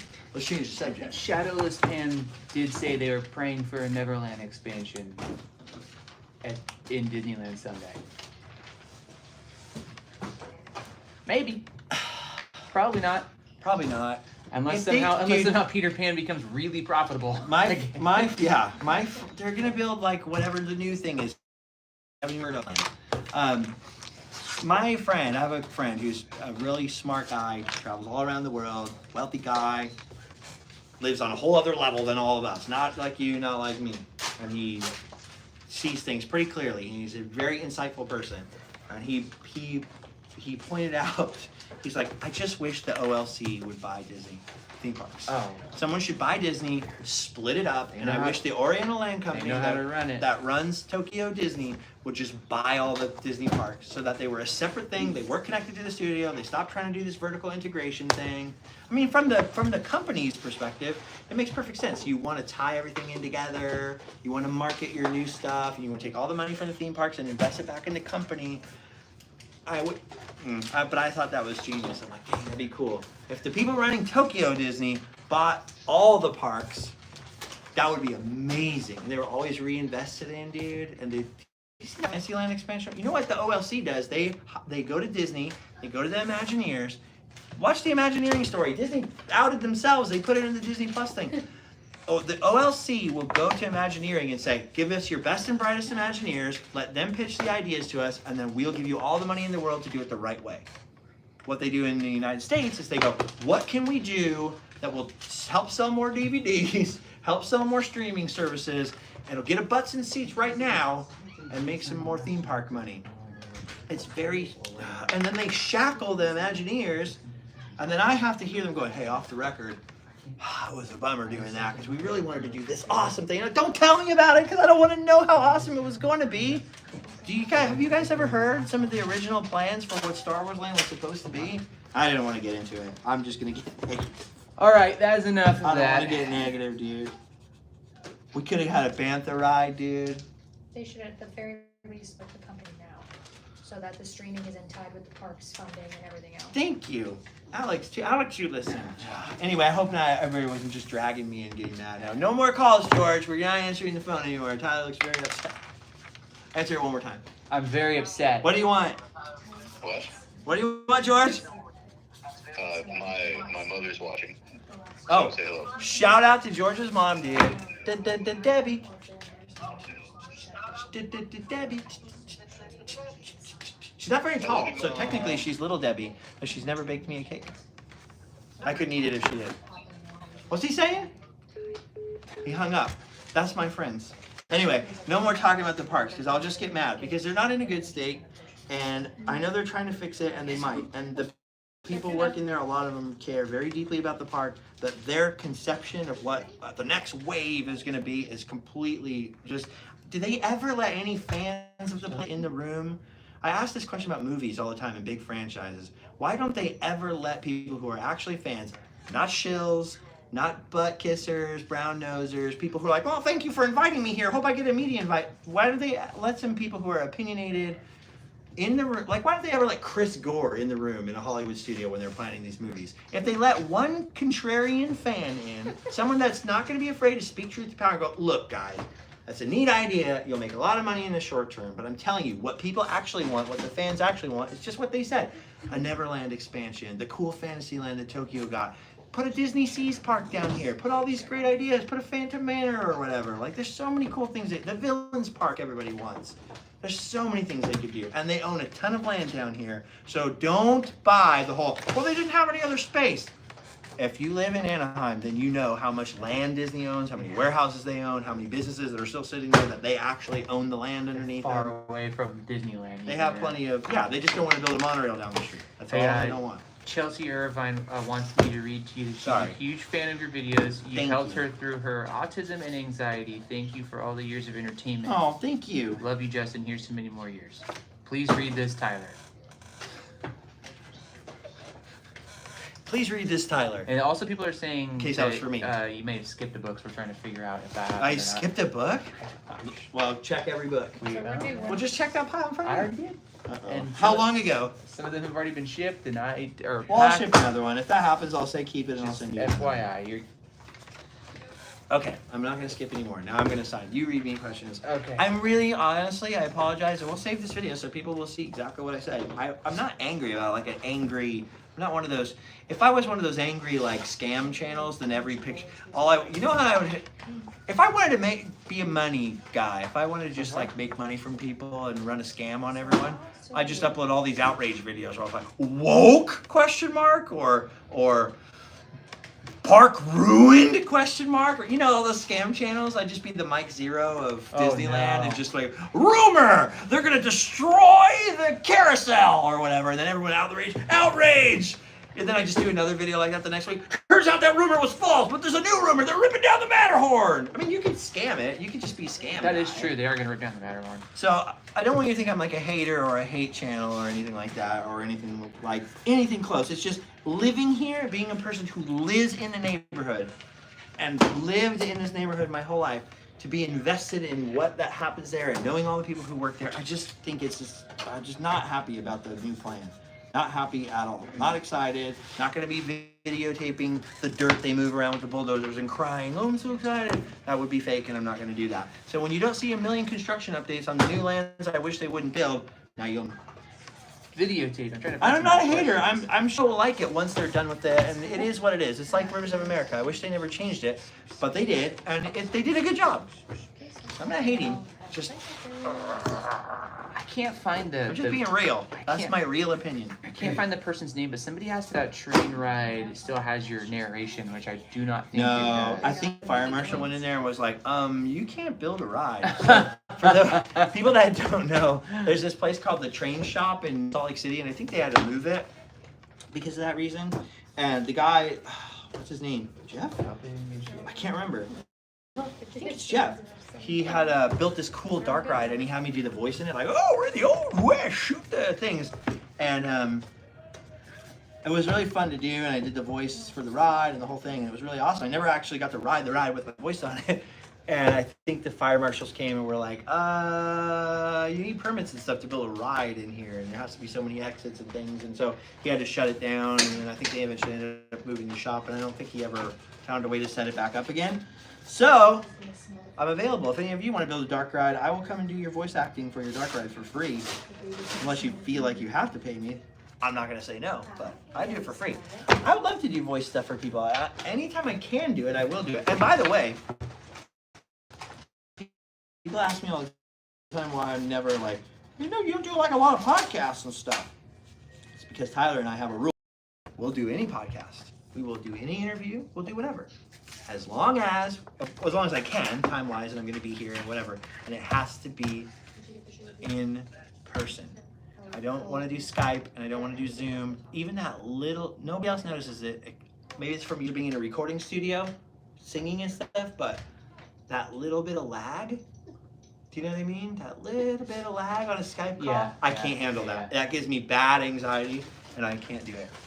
I can't. I'm really stressed out that we let a book go without a signature. I mean, they checked everything on the table, but I've been stacking them up in no particular order, so it's very possible that one or two of them, if that is the case. Of course that would happen. I believe them, though, because that's something I would do. But hopefully they catch it. They'll catch it. I'm sorry. Okay, I want to vote yes or no, up or down. Did I go too far? Am I too grumpy about the park? You know, I have lots of good feelings about the park, too, and I share the good feelings in the videos. But, you know, Disney doesn't care about that. They don't care how nice I am or how positive I am. I don't get invited to the media things. I have nothing to lose and nothing to gain by telling the truth. So that's the truth. I'm just telling the truth. And I changed my mind a lot. Here's the thing. I think if you change your mind, it shows it's a sign that you're like, you know, a thinking person, because I'm totally willing to be convinced. I'm totally willing for someone to go, hey, dude, you're completely wrong about this expansion. And here's why. We've learned lots of lessons from Star Wars Land. Check out the way we're going to do it. And it's going to be, I would love to see some evidence. Please, God, give me some hope that it's going to be awesome. Tyler's over here frowning. He knows. I know. You don't have an annual pass anymore. How come? Because it's way too. You like those reservations, dude? You want to get a pass and deal with those reservations, bro? No. I'm good. Actually, you know what's funny about that is when the whole when the passes came back, I seriously refused to call them whatever they are, Inspire, Keys, Dream, keys, whatever. yeah. But it's not as good of marketing as we thought it was. Yeah. Especially when there are less perks. read all Better that, names, less I perks. read all that fine print, and I was just not. I was like, Happy this is with it. not what I think it is. And everybody really was like, oh my god, I can't wait. And I also it was mostly the price more than anything It's else. still the best place on earth. I love it, and we It's you know still what though? worth the cost of tickets because you bought tickets. But we try to go. We go once, maybe twice a year now, Yeah. and it's so much fun when we just go once or twice. because a year. it's more rare. Because it's more rare. It's the Yeah. park's so different now. That's and, why I you don't know, go as much. Everybody's like, you Yeah. don't go to Disneyland every day anymore. Well, Yeah. and the other thing is, I just can't justify the it's cost. still, and I want to say this for the record, it's still the best place on earth. It's the happiest place on earth. It's beautiful. It's wonderful. And even with all the things they've changed, don't get me wrong, I love Disneyland. Down on it. I don't dislike it. I'm not angry at it. I'm not actually even talking smack on it, although I'm sure someone will misconstrue what I'm saying that way. But it's if you're a fan of something, you examine it very closely. And even if it's a little problem, you're still going to go, why did they do this or whatever. And then there's other people who go, you're being a toxic fan or you're being a hater. I'm not being a hater. And also I know this is a very nice problem to have, that you're so familiar with a theme park that you notice a little change that's annoying to you. That's a very first world problem, and I'm very blessed and fortunate and lucky that I get to go there, and I do not take that for granted, and I will never, ever, ever, ever, ever want anyone to think that I'm being like, oh, some entitled jerk who's just like, oh, they ruined Walt's dream. That's not what I'm saying. I'm just saying, you know, if you ask me what I think about the new stuff, it's like, I know what they're capable of, and I just want to see them do what they're capable of. Imagine if they could do here what they're doing in Tokyo. That's why I can't even look at what they're doing in Tokyo most of the time. I try to ignore it, because if I pay attention to the scene, have you seen that Beauty and the Beast ride? Have you seen that Beauty and the Beast ride? I sound like I said Beauty in the Beast. Beauty and the Beast ride? How cool is that? Have you seen what they can do in Dubai and Tokyo and all these places? And then we got the Avatar boat ride with one animatronic, which was very well done. It was just like, what is this? That's all I'm saying. That's all I'm saying.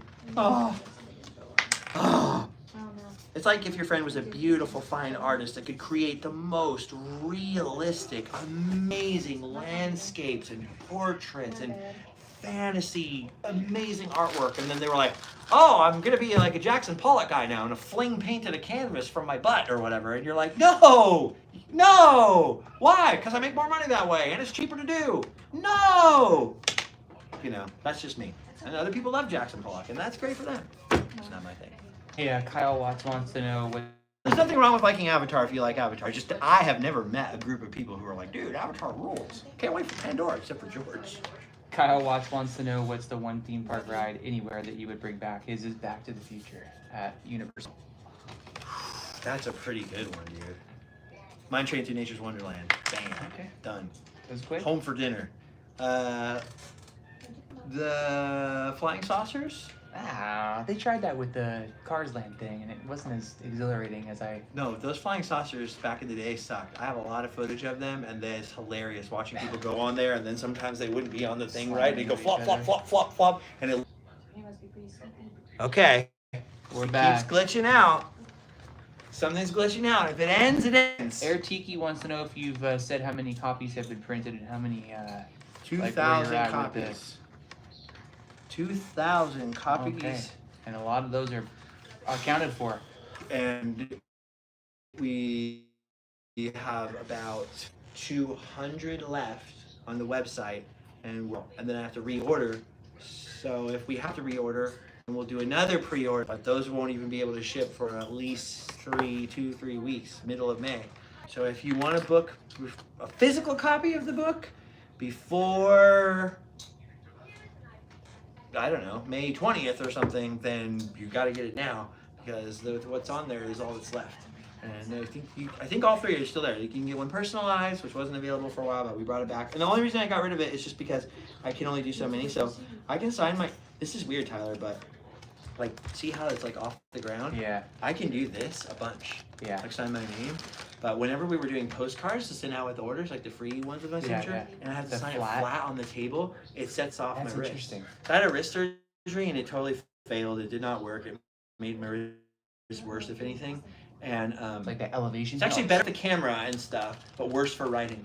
And so the personalizing takes me a long time. I gotta sit there and write, and after a few, like I can only do a few at a time. And so there were like a couple hundred of them, and I had to like, put them on pause because I wanted to catch up, and I didn't want the personalized people to be waiting 10 times longer than everyone else. Hold on, let me make sure I sign this.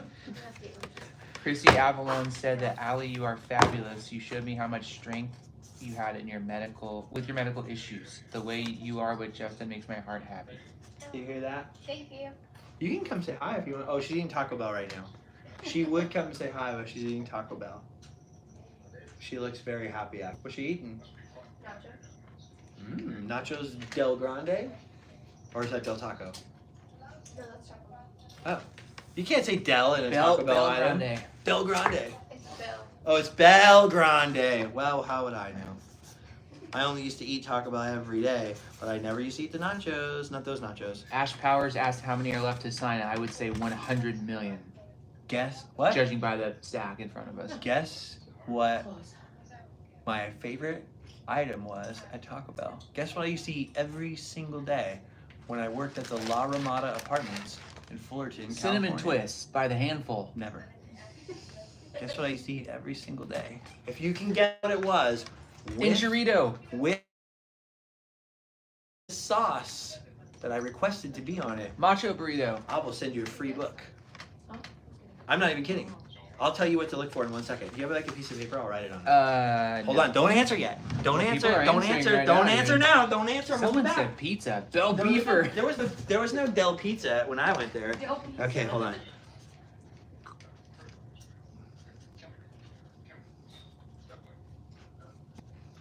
I'm writing it right now. And sauce. There you go. So that's the sauce. Okay. That's the meat. That's the protein. I have- That's the item. That's the sauce. I have the answer. Tyler's got the answer. He knows the item. Oh, I so swear, far. if somebody gets it and he spots it, it doesn't have to be the first person because it's just whichever one you sees, I will give you the free book. I will write whatever you want in it too. So far, No one's gonna guess. nobody has guessed it.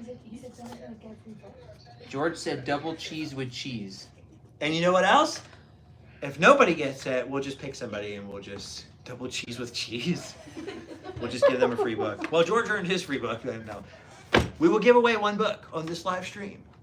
How about that? Oh, somebody just got close, but What else do we have to give away? Do we have stuff? Do we have any like old stuff or cool stuff? Let me see if I can find any stuff. Tyler, sit over here. There's definitely chicken sauce. bakes in here. Shake and bake. You're ready to see from Taco Bell. Shake and bake. What is it? Allie, is this yours? Allie, is this yours? You. So far, nothing. How about this Death Valley sweatshirt? Bum bum bum bum. I'm seeing a lot of Taco Bell items. What a Death Valley sweatshirt. I'm gonna give away this beanie. Ooh. I'm gonna give away that beanie. Oh, somebody just got really close. Did they really? Yeah. And I will give away, not together. These will be separate prizes. Hold on. Let's give away stuff from my house. Wait, did you say start? Oh my God, Justin, I think somebody might have got it, but I need you to Shut up. I need you to confirm Shut up. something Who though. got it? I Who just got need it? you to something. Come here. Okay, hold on. Let me look. What does it say? So close. Oh my gosh. Okay, somebody came really close. Like 2 people came really close, but 1 person came really, really close. Wrong sauce. Wrong. Somebody had it, but they had the wrong sauce. This is, remember, I have celiac disease. I haven't eaten Taco Bell in more than 10 years. So it's not some new sauce. You have to think a sauce that's been around since the No old Doritos times. Locos, Yeah. anything. This is before no that. Volcano, anything. They still make this sauce, but you have to ask for it. And they used to put it on that by default. Somebody got it? What, the hoodie? Okay, well, might as well get rid of it. Somebody It's got cat hair on it, so if you're allergic to cats, So many sauces being thrown out now. you're gonna want this. I will give you this Death Valley. I'll give this to the first person who wants it. It's an extra large.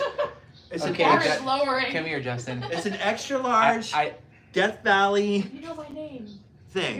Justin, It's a come here. hoodie with no zip, and it sucks, and I don't want it. Read and if this. you want it, you are welcome to it. Justin. It is free, and I'll leave it at the antique store for you, though I cannot ship it. I Oh. cannot ship it. What? Somebody got it? Come here.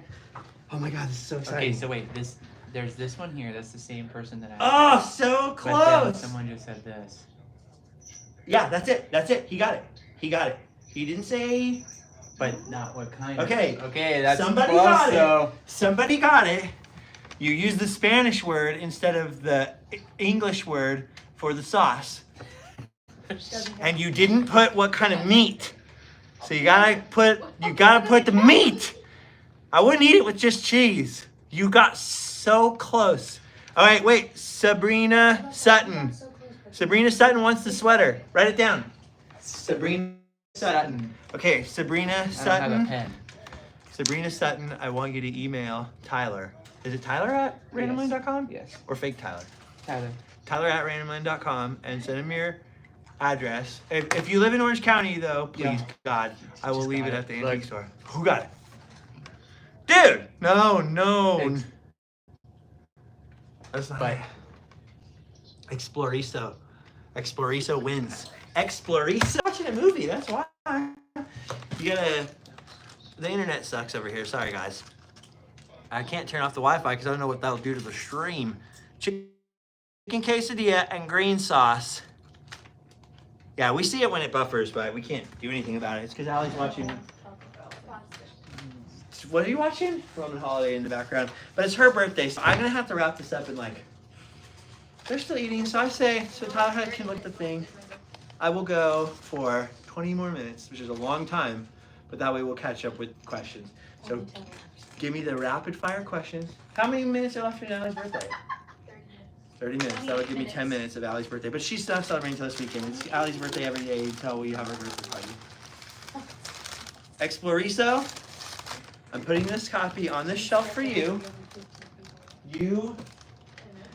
Exploriso, tell us what your email address is right now so we know where it's coming from. So that way we know it's not fake. Tyler's looking for it. Leave your email address. I'm not going to email you. You still email us. Email Tyler at randomland.com. But tell us what your email address is now so nobody else can be like, I'm exploring, dude. I can't believe he ghosted. You ever had the green sauce on chicken quesadilla, bro? No. You're missing out. Get green sauce and creamy jalapeno, though. Get both. But that's what I used to have. Chicken quesadilla with green sauce, 2 soft tacos, no lettuce, every single day. That's probably why I have diseases now. That's probably what happened. That's why they're looking for, scoping me out, dude. They're going to look for all the, bad things in me. Green sauce. It's all the green sauce. They're going to go in and be like, you don't have cancer. You're blocked up with green sauce. That's why you've been bleeding internally. It's gonna happen. Too many green sauce. Almost everybody in this room has had to go to the GI doctor, except for one person who's been very lucky. One day, you're going to catch up with this, Alex. I've got other problems. Yeah, you've had your share of other stuff. I don't like getting older because you get older and it's like, oh yeah, I went to the doctor and I had a surgery and I had a thing removed and it's like, ugh. And like 15-year-old me is still inside of me going, ew. And then grown-up me is like, what's the big deal? But 15-year-old me is like, nasty. Or I don't see any comments now. Maybe they're all blocked. Exploriso is not. They drop that knowledge and then they just disappear. Just disappeared. I don't see any comments. Are we just not connected anymore? We don't know. Oh no, there you are. Where I'm still seeing Oh, stuff. well, I don't see them. They keep freezing on here. So, okay, you ask me whatever you want. Ask me anything, AMA, but make it an easy question to answer. AMA, Tyler, fire some questions Okay, at there me. was somebody did send in. Elan Smith asked if you were the emperor of the Disney Corporation, what changes would you make to the theme parks aside from reservation system? I'm gonna I would limit you to one I would thing. break Wait. off the theme park and I would make it its own division. The theme parks would be their own division that they reinvest in themselves so that they actually care about what the theme park customer wants and it was not Oh, there's related Exploriso. to the studio or its content. Amen. Simple answer. It would be, and that would fix everything. Make it its own separate division, not related to the rest of the company. Own separate thing. Exploriso, we need your email address. Exploriso! They said they're still here. Okay. Tell us what your email address is. No one's gonna go after you. We won't read it out loud. It won't be on the replay, I don't think. Just tell, and you email Tyler at randomland.com, but also tell us what your email is so we know where it's coming from. He's just waiting because he wants to make sure it's really you. And that book, I put it right there, is yours, and I'll write whatever you want in it. So send Tyler an email, tell him what you want to write, and we'll do it. Okay. And, also, who wants the beanie? What should the question be for the beanie? What should the question be for the beanie? Yeah. I want to give away this beanie, and I want to give away one more thing. I don't know. My brother made a miniature CNC cut version of a tiki. I could give that away. Someone asked how your tooth is holding up. My tooth? So far, so good. Your I need to go, dude. Dr. Desi gave me a really good deal, or Deza. Dr. Desi. Deza. He gave me a really good deal on fixing my tooth, but he gave me all the drugs, and I'm out of books. I was really, there's a million more boxes, don't worry, I'm not actually out of books. And I was really high while I was there on the drugs they give you and sleepy, and I could not film and did not film. I never went back and made a video of it, so hopefully they weren't expecting that, but I will. The next time I ever have to go to the dentist, I'll do it. But I will be like, ooh, because they have to give me stuff, just Valium, just even go near that place. I'm scared of it. DLRP fans wants Oh, to it's know Philip. when you're going to be back at Philip, I don't Disneyland know. again. I never know. I never know. I only go there when I get invited there, and then the problem is somebody invites me there, I'm on this much time, I have limited time, I don't have any time to hang out. If I had time to hang out and I was there on my own recognizance and I had any time to spend with you or anybody else, trust me, I would let you know.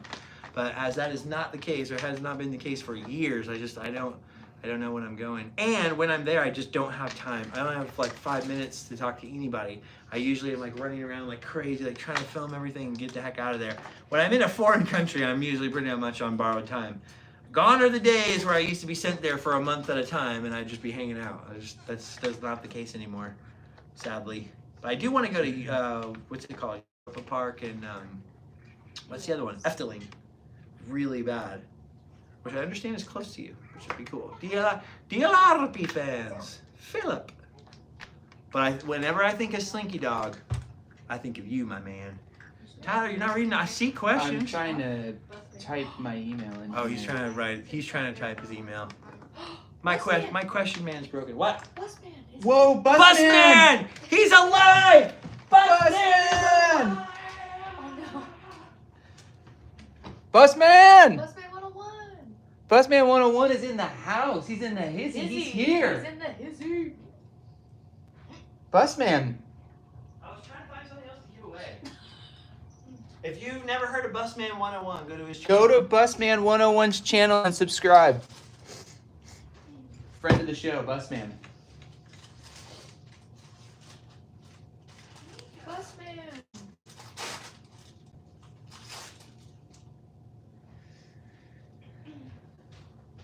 Okay. Oh, Roger Darling asked you about your tooth, and I he found said he'll something to pass give on away. the kind words to your doctor. I found something to give away. Whoever Mika, up for auction. Whoever can correctly tell me what Mika's middle name is will get a really furry package. I'm just kidding. I can't. Allie's giving me the look. I can't give away Mika. Oh, Mika. Okay, this is it. The final countdown has begun. Okay, We got a rapid fire. Salmon Cake sent in $5 and said, if you could create a Randomland Dark Ride, what kind of ride would it be? I would just recreate Phantom Manor. That's cool. That's a good answer. But I would lie and be like, it's not inspired by Phantom Manor, it's inspired by something else, so that they didn't sue me. I'd lie.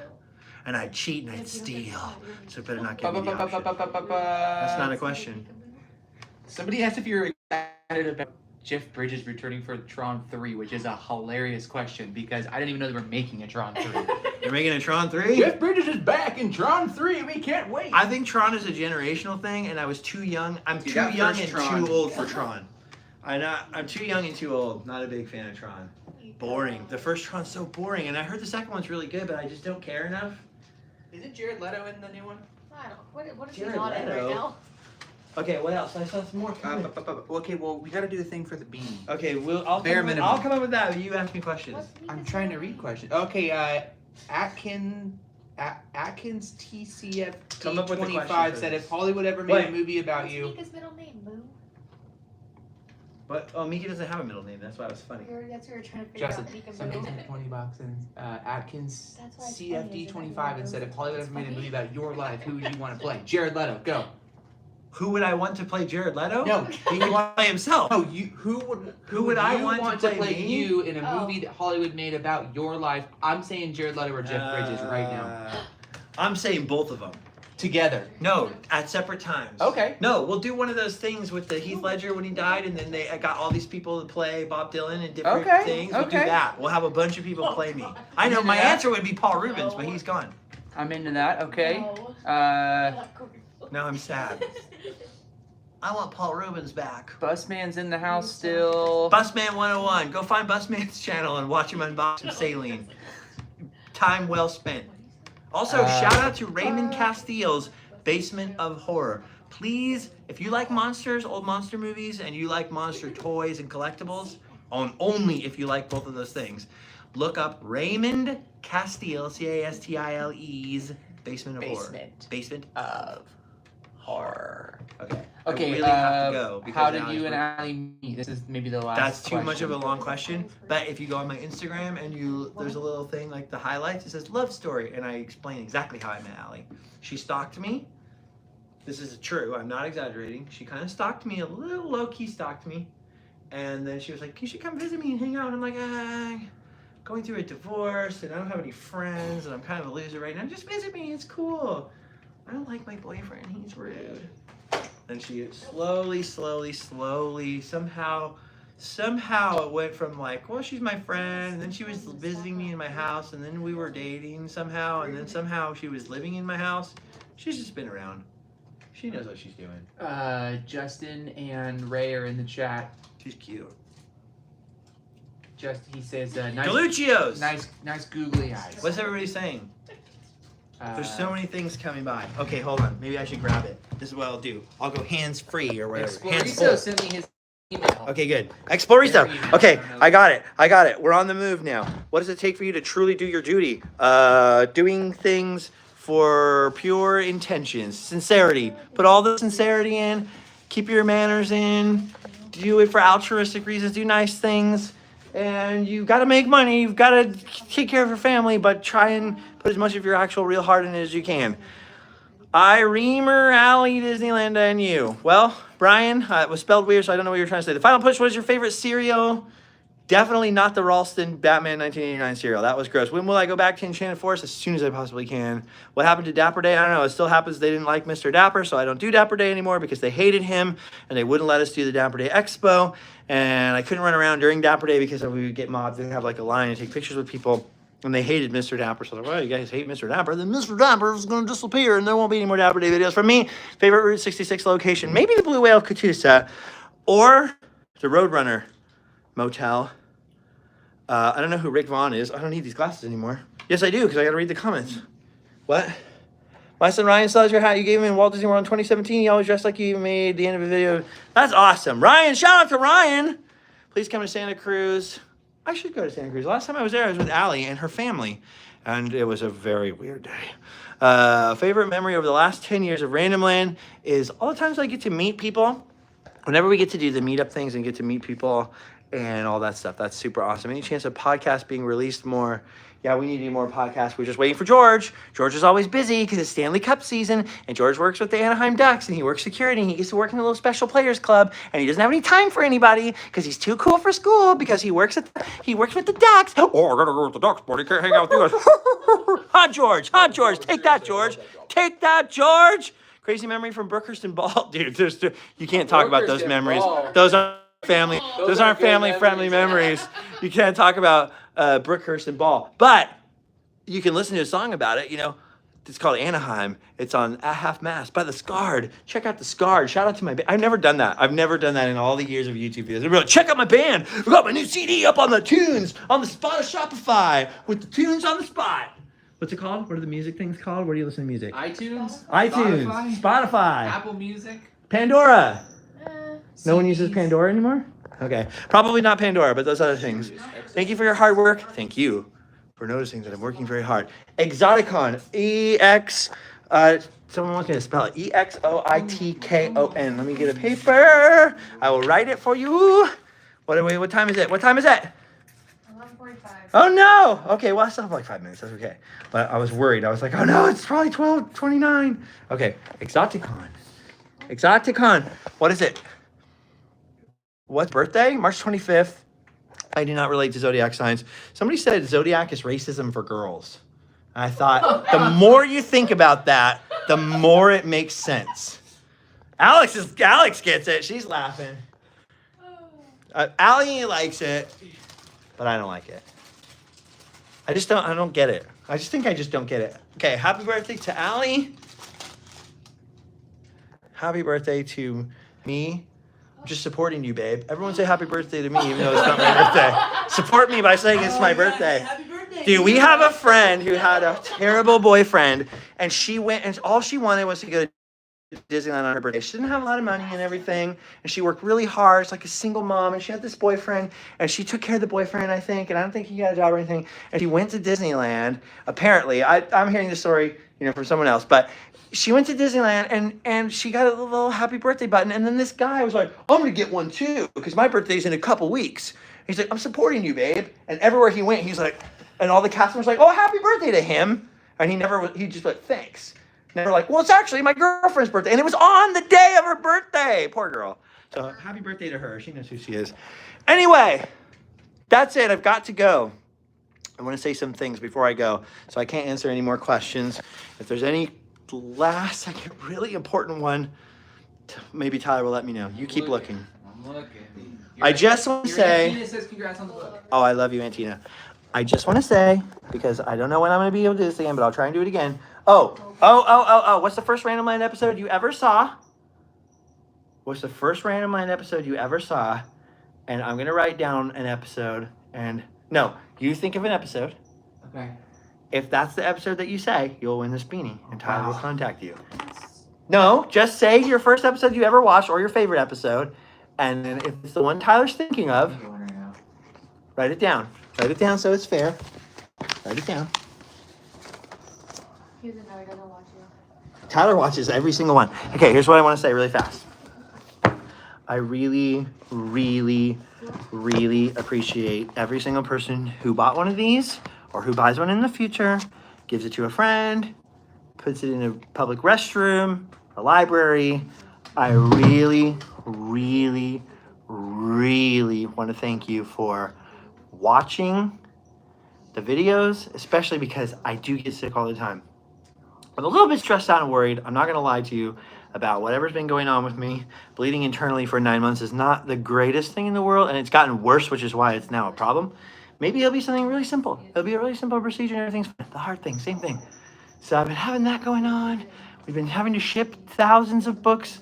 And so that's had me kind of stressed out because I'm like, oh no, because I really want to get them out to everybody as fast as possible. I don't want people waiting for them. I know people are excited. They paid good money. I spent 99% of my life with no money ever. I'm broke at a higher level now. I'm still always broke, so I get the struggle. And so anyone who invests their time, who shares the videos, the old videos, especially when they're not coming out every second, the people who join Patreon, the people who leave nice comments, all of you who left a comment in here, anybody who did the super chat thing, which I really don't understand, but anybody who bought this especially, I really don't want you to think I don't appreciate it. I also don't want you to think that anything I say is just being an opinion or being crazy and bombastic. Doesn't mean I'm being negative. Love Disneyland, love the parks, love everything. Super positive, love. Put love in the world. Does anyone guess your thing yet? I don't know. Put love in the world. But no. Put kindness in the world. I'm not a perfect person. I'm a bad person. I'm a negative, bad person.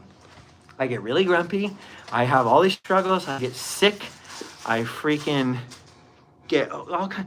Dude, when you're bleeding inside and your guts are roached and you're just screwed for days, you tend to be a little bit negative. I'm very pessimistic and cynical sometimes. I've seen a lot of bad things in this world. I've seen a lot of bad things happen right in front of me, to me, and everything else. A lot of reason to be bitter and cynical. So I'm not saying I'm perfect. I'm never perfect. I'll never be perfect. But trying to be positive, trying to choose to be positive, try to see the bright side is the only way to go. Giving into bitterness, giving into negativity, giving into all that stuff, or even self-pity, really, it does not help. To sit around and be like, oh, poor me, I'm sick, and it does not help anything. You're not going to solve anything by doing that. And you might get the little, like, dopamine hit from people being like, oh, that's so sad. But it's not going to solve your situation. And sometimes your situation's unsolvable, so how are you going to cope with it, right? Like, I can't fix this disease. I can't fix that kind of stuff. You just have to keep busy. You just got to keep trying every single day, no matter what. Like my friend Bob Gurr is 93 or 94 years old, and we're talking about this not that long ago. I spent a long time with him on his back porch, and it's like, how are you still alive, Bob? How are you still like curious and still doing stuff? And why have you lived so long? And he's like, he's thought about this a lot. And it's because he tries to learn something new and do something new every day. And life isn't over until it's over. That's good advice from Bob to me to you. And where was I going with this? Where was I going? I don't always do things perfectly. I make a lot of mistakes. I'm still making a lot of mistakes. And the other thing is, try to surround yourself with good people. I surrounded myself with all kinds of dingbats my whole life because I thought of myself very poorly and lowly. And so I just naturally attracted terrible people. I had some good people around me too. And when I flushed all the people around me in my life and started over, I flushed some good people along with the rest that shouldn't have been flushed. And that's addressed in this book, Tales from Randomland. So hopefully there's some things you can learn from this. But I was going to say, I'm very blessed and lucky, not just with all of you, but to surround myself with nice people. I still have a lot of nice friends. Shout out to my old bandmates and my friends that are out there who stayed my friends all these years. But I have a lot of nice people who are really helping me and actually really care about you guys because they're sacrificing their weekday night and they got to go to work tomorrow to help me ship 1 million bazillion books to you because they want you to have them on time. And Allie sacrificed her birthday, and that's the most wonderful person on earth who helped me the most out of anyone, and she still helps me. And I drive her insane and probably annoy her all the time. Sometimes she annoys me, but not nearly as much as I annoy her. And, you know, nobody's perfect and nothing's perfect, but it's pretty close. She's pretty close. I can't think off the top of my head what's not perfect about her. I'm sure there's something, but she's pretty perfect. Right? I don't know. She's practically perfect in every way. Happy birthday, Allie. I love you. Thank you guys for watching. Nobody guessed the thing? I'm trying to give hints right now. People have got sort of close, but Oh, who got the closest? I don't know. Oh, okay. 5. We got to hang up, Tyler. We're right at the end. Oh, wait. Who got it? Engineer Ron, close enough. Engineer Ron. Why? What did he say? What was the video? It was Jungle Island. Jungle And Island. he said those weird log creatures, which is the closest we're going to get to Jungle Island. Engineer Rob, please email tyler@randomland.com. Thank you guys for watching. This is the result of Alex and Tyler's very hard work so far, and Allie's over there. And I'm going to try and do as many of the signed ones now and get those out in the mail as I can. But as you can see, there's all this, and those are not unpacked. And I have all these boxes in the hallway, and every single one of these boxes is full of books that all are ordered and have to be mailed out. We're almost out of the second printing. If you want a second printing, you want a personalized one, or you want a signed one, and you can order it right now. And there you go. I will be working on the audiobook this week. I will be doing whatever. I'm sorry there haven't been more videos, but I've been really sick, like really sick. Today's a pretty good day. I'm feeling pretty good today, but I've been really sick, low energy, low blood. Tyler, give me your blood. Give me your blood, Tyler. I'm on fresh out of Tyler, plasma, man. Tyler, give me your blood. Tyler, I need your blood. I was in a vampire movie. I need your blood. Wait. Tyler, I'm losing all my blood. I'm losing my blood. Whoa. Tyler.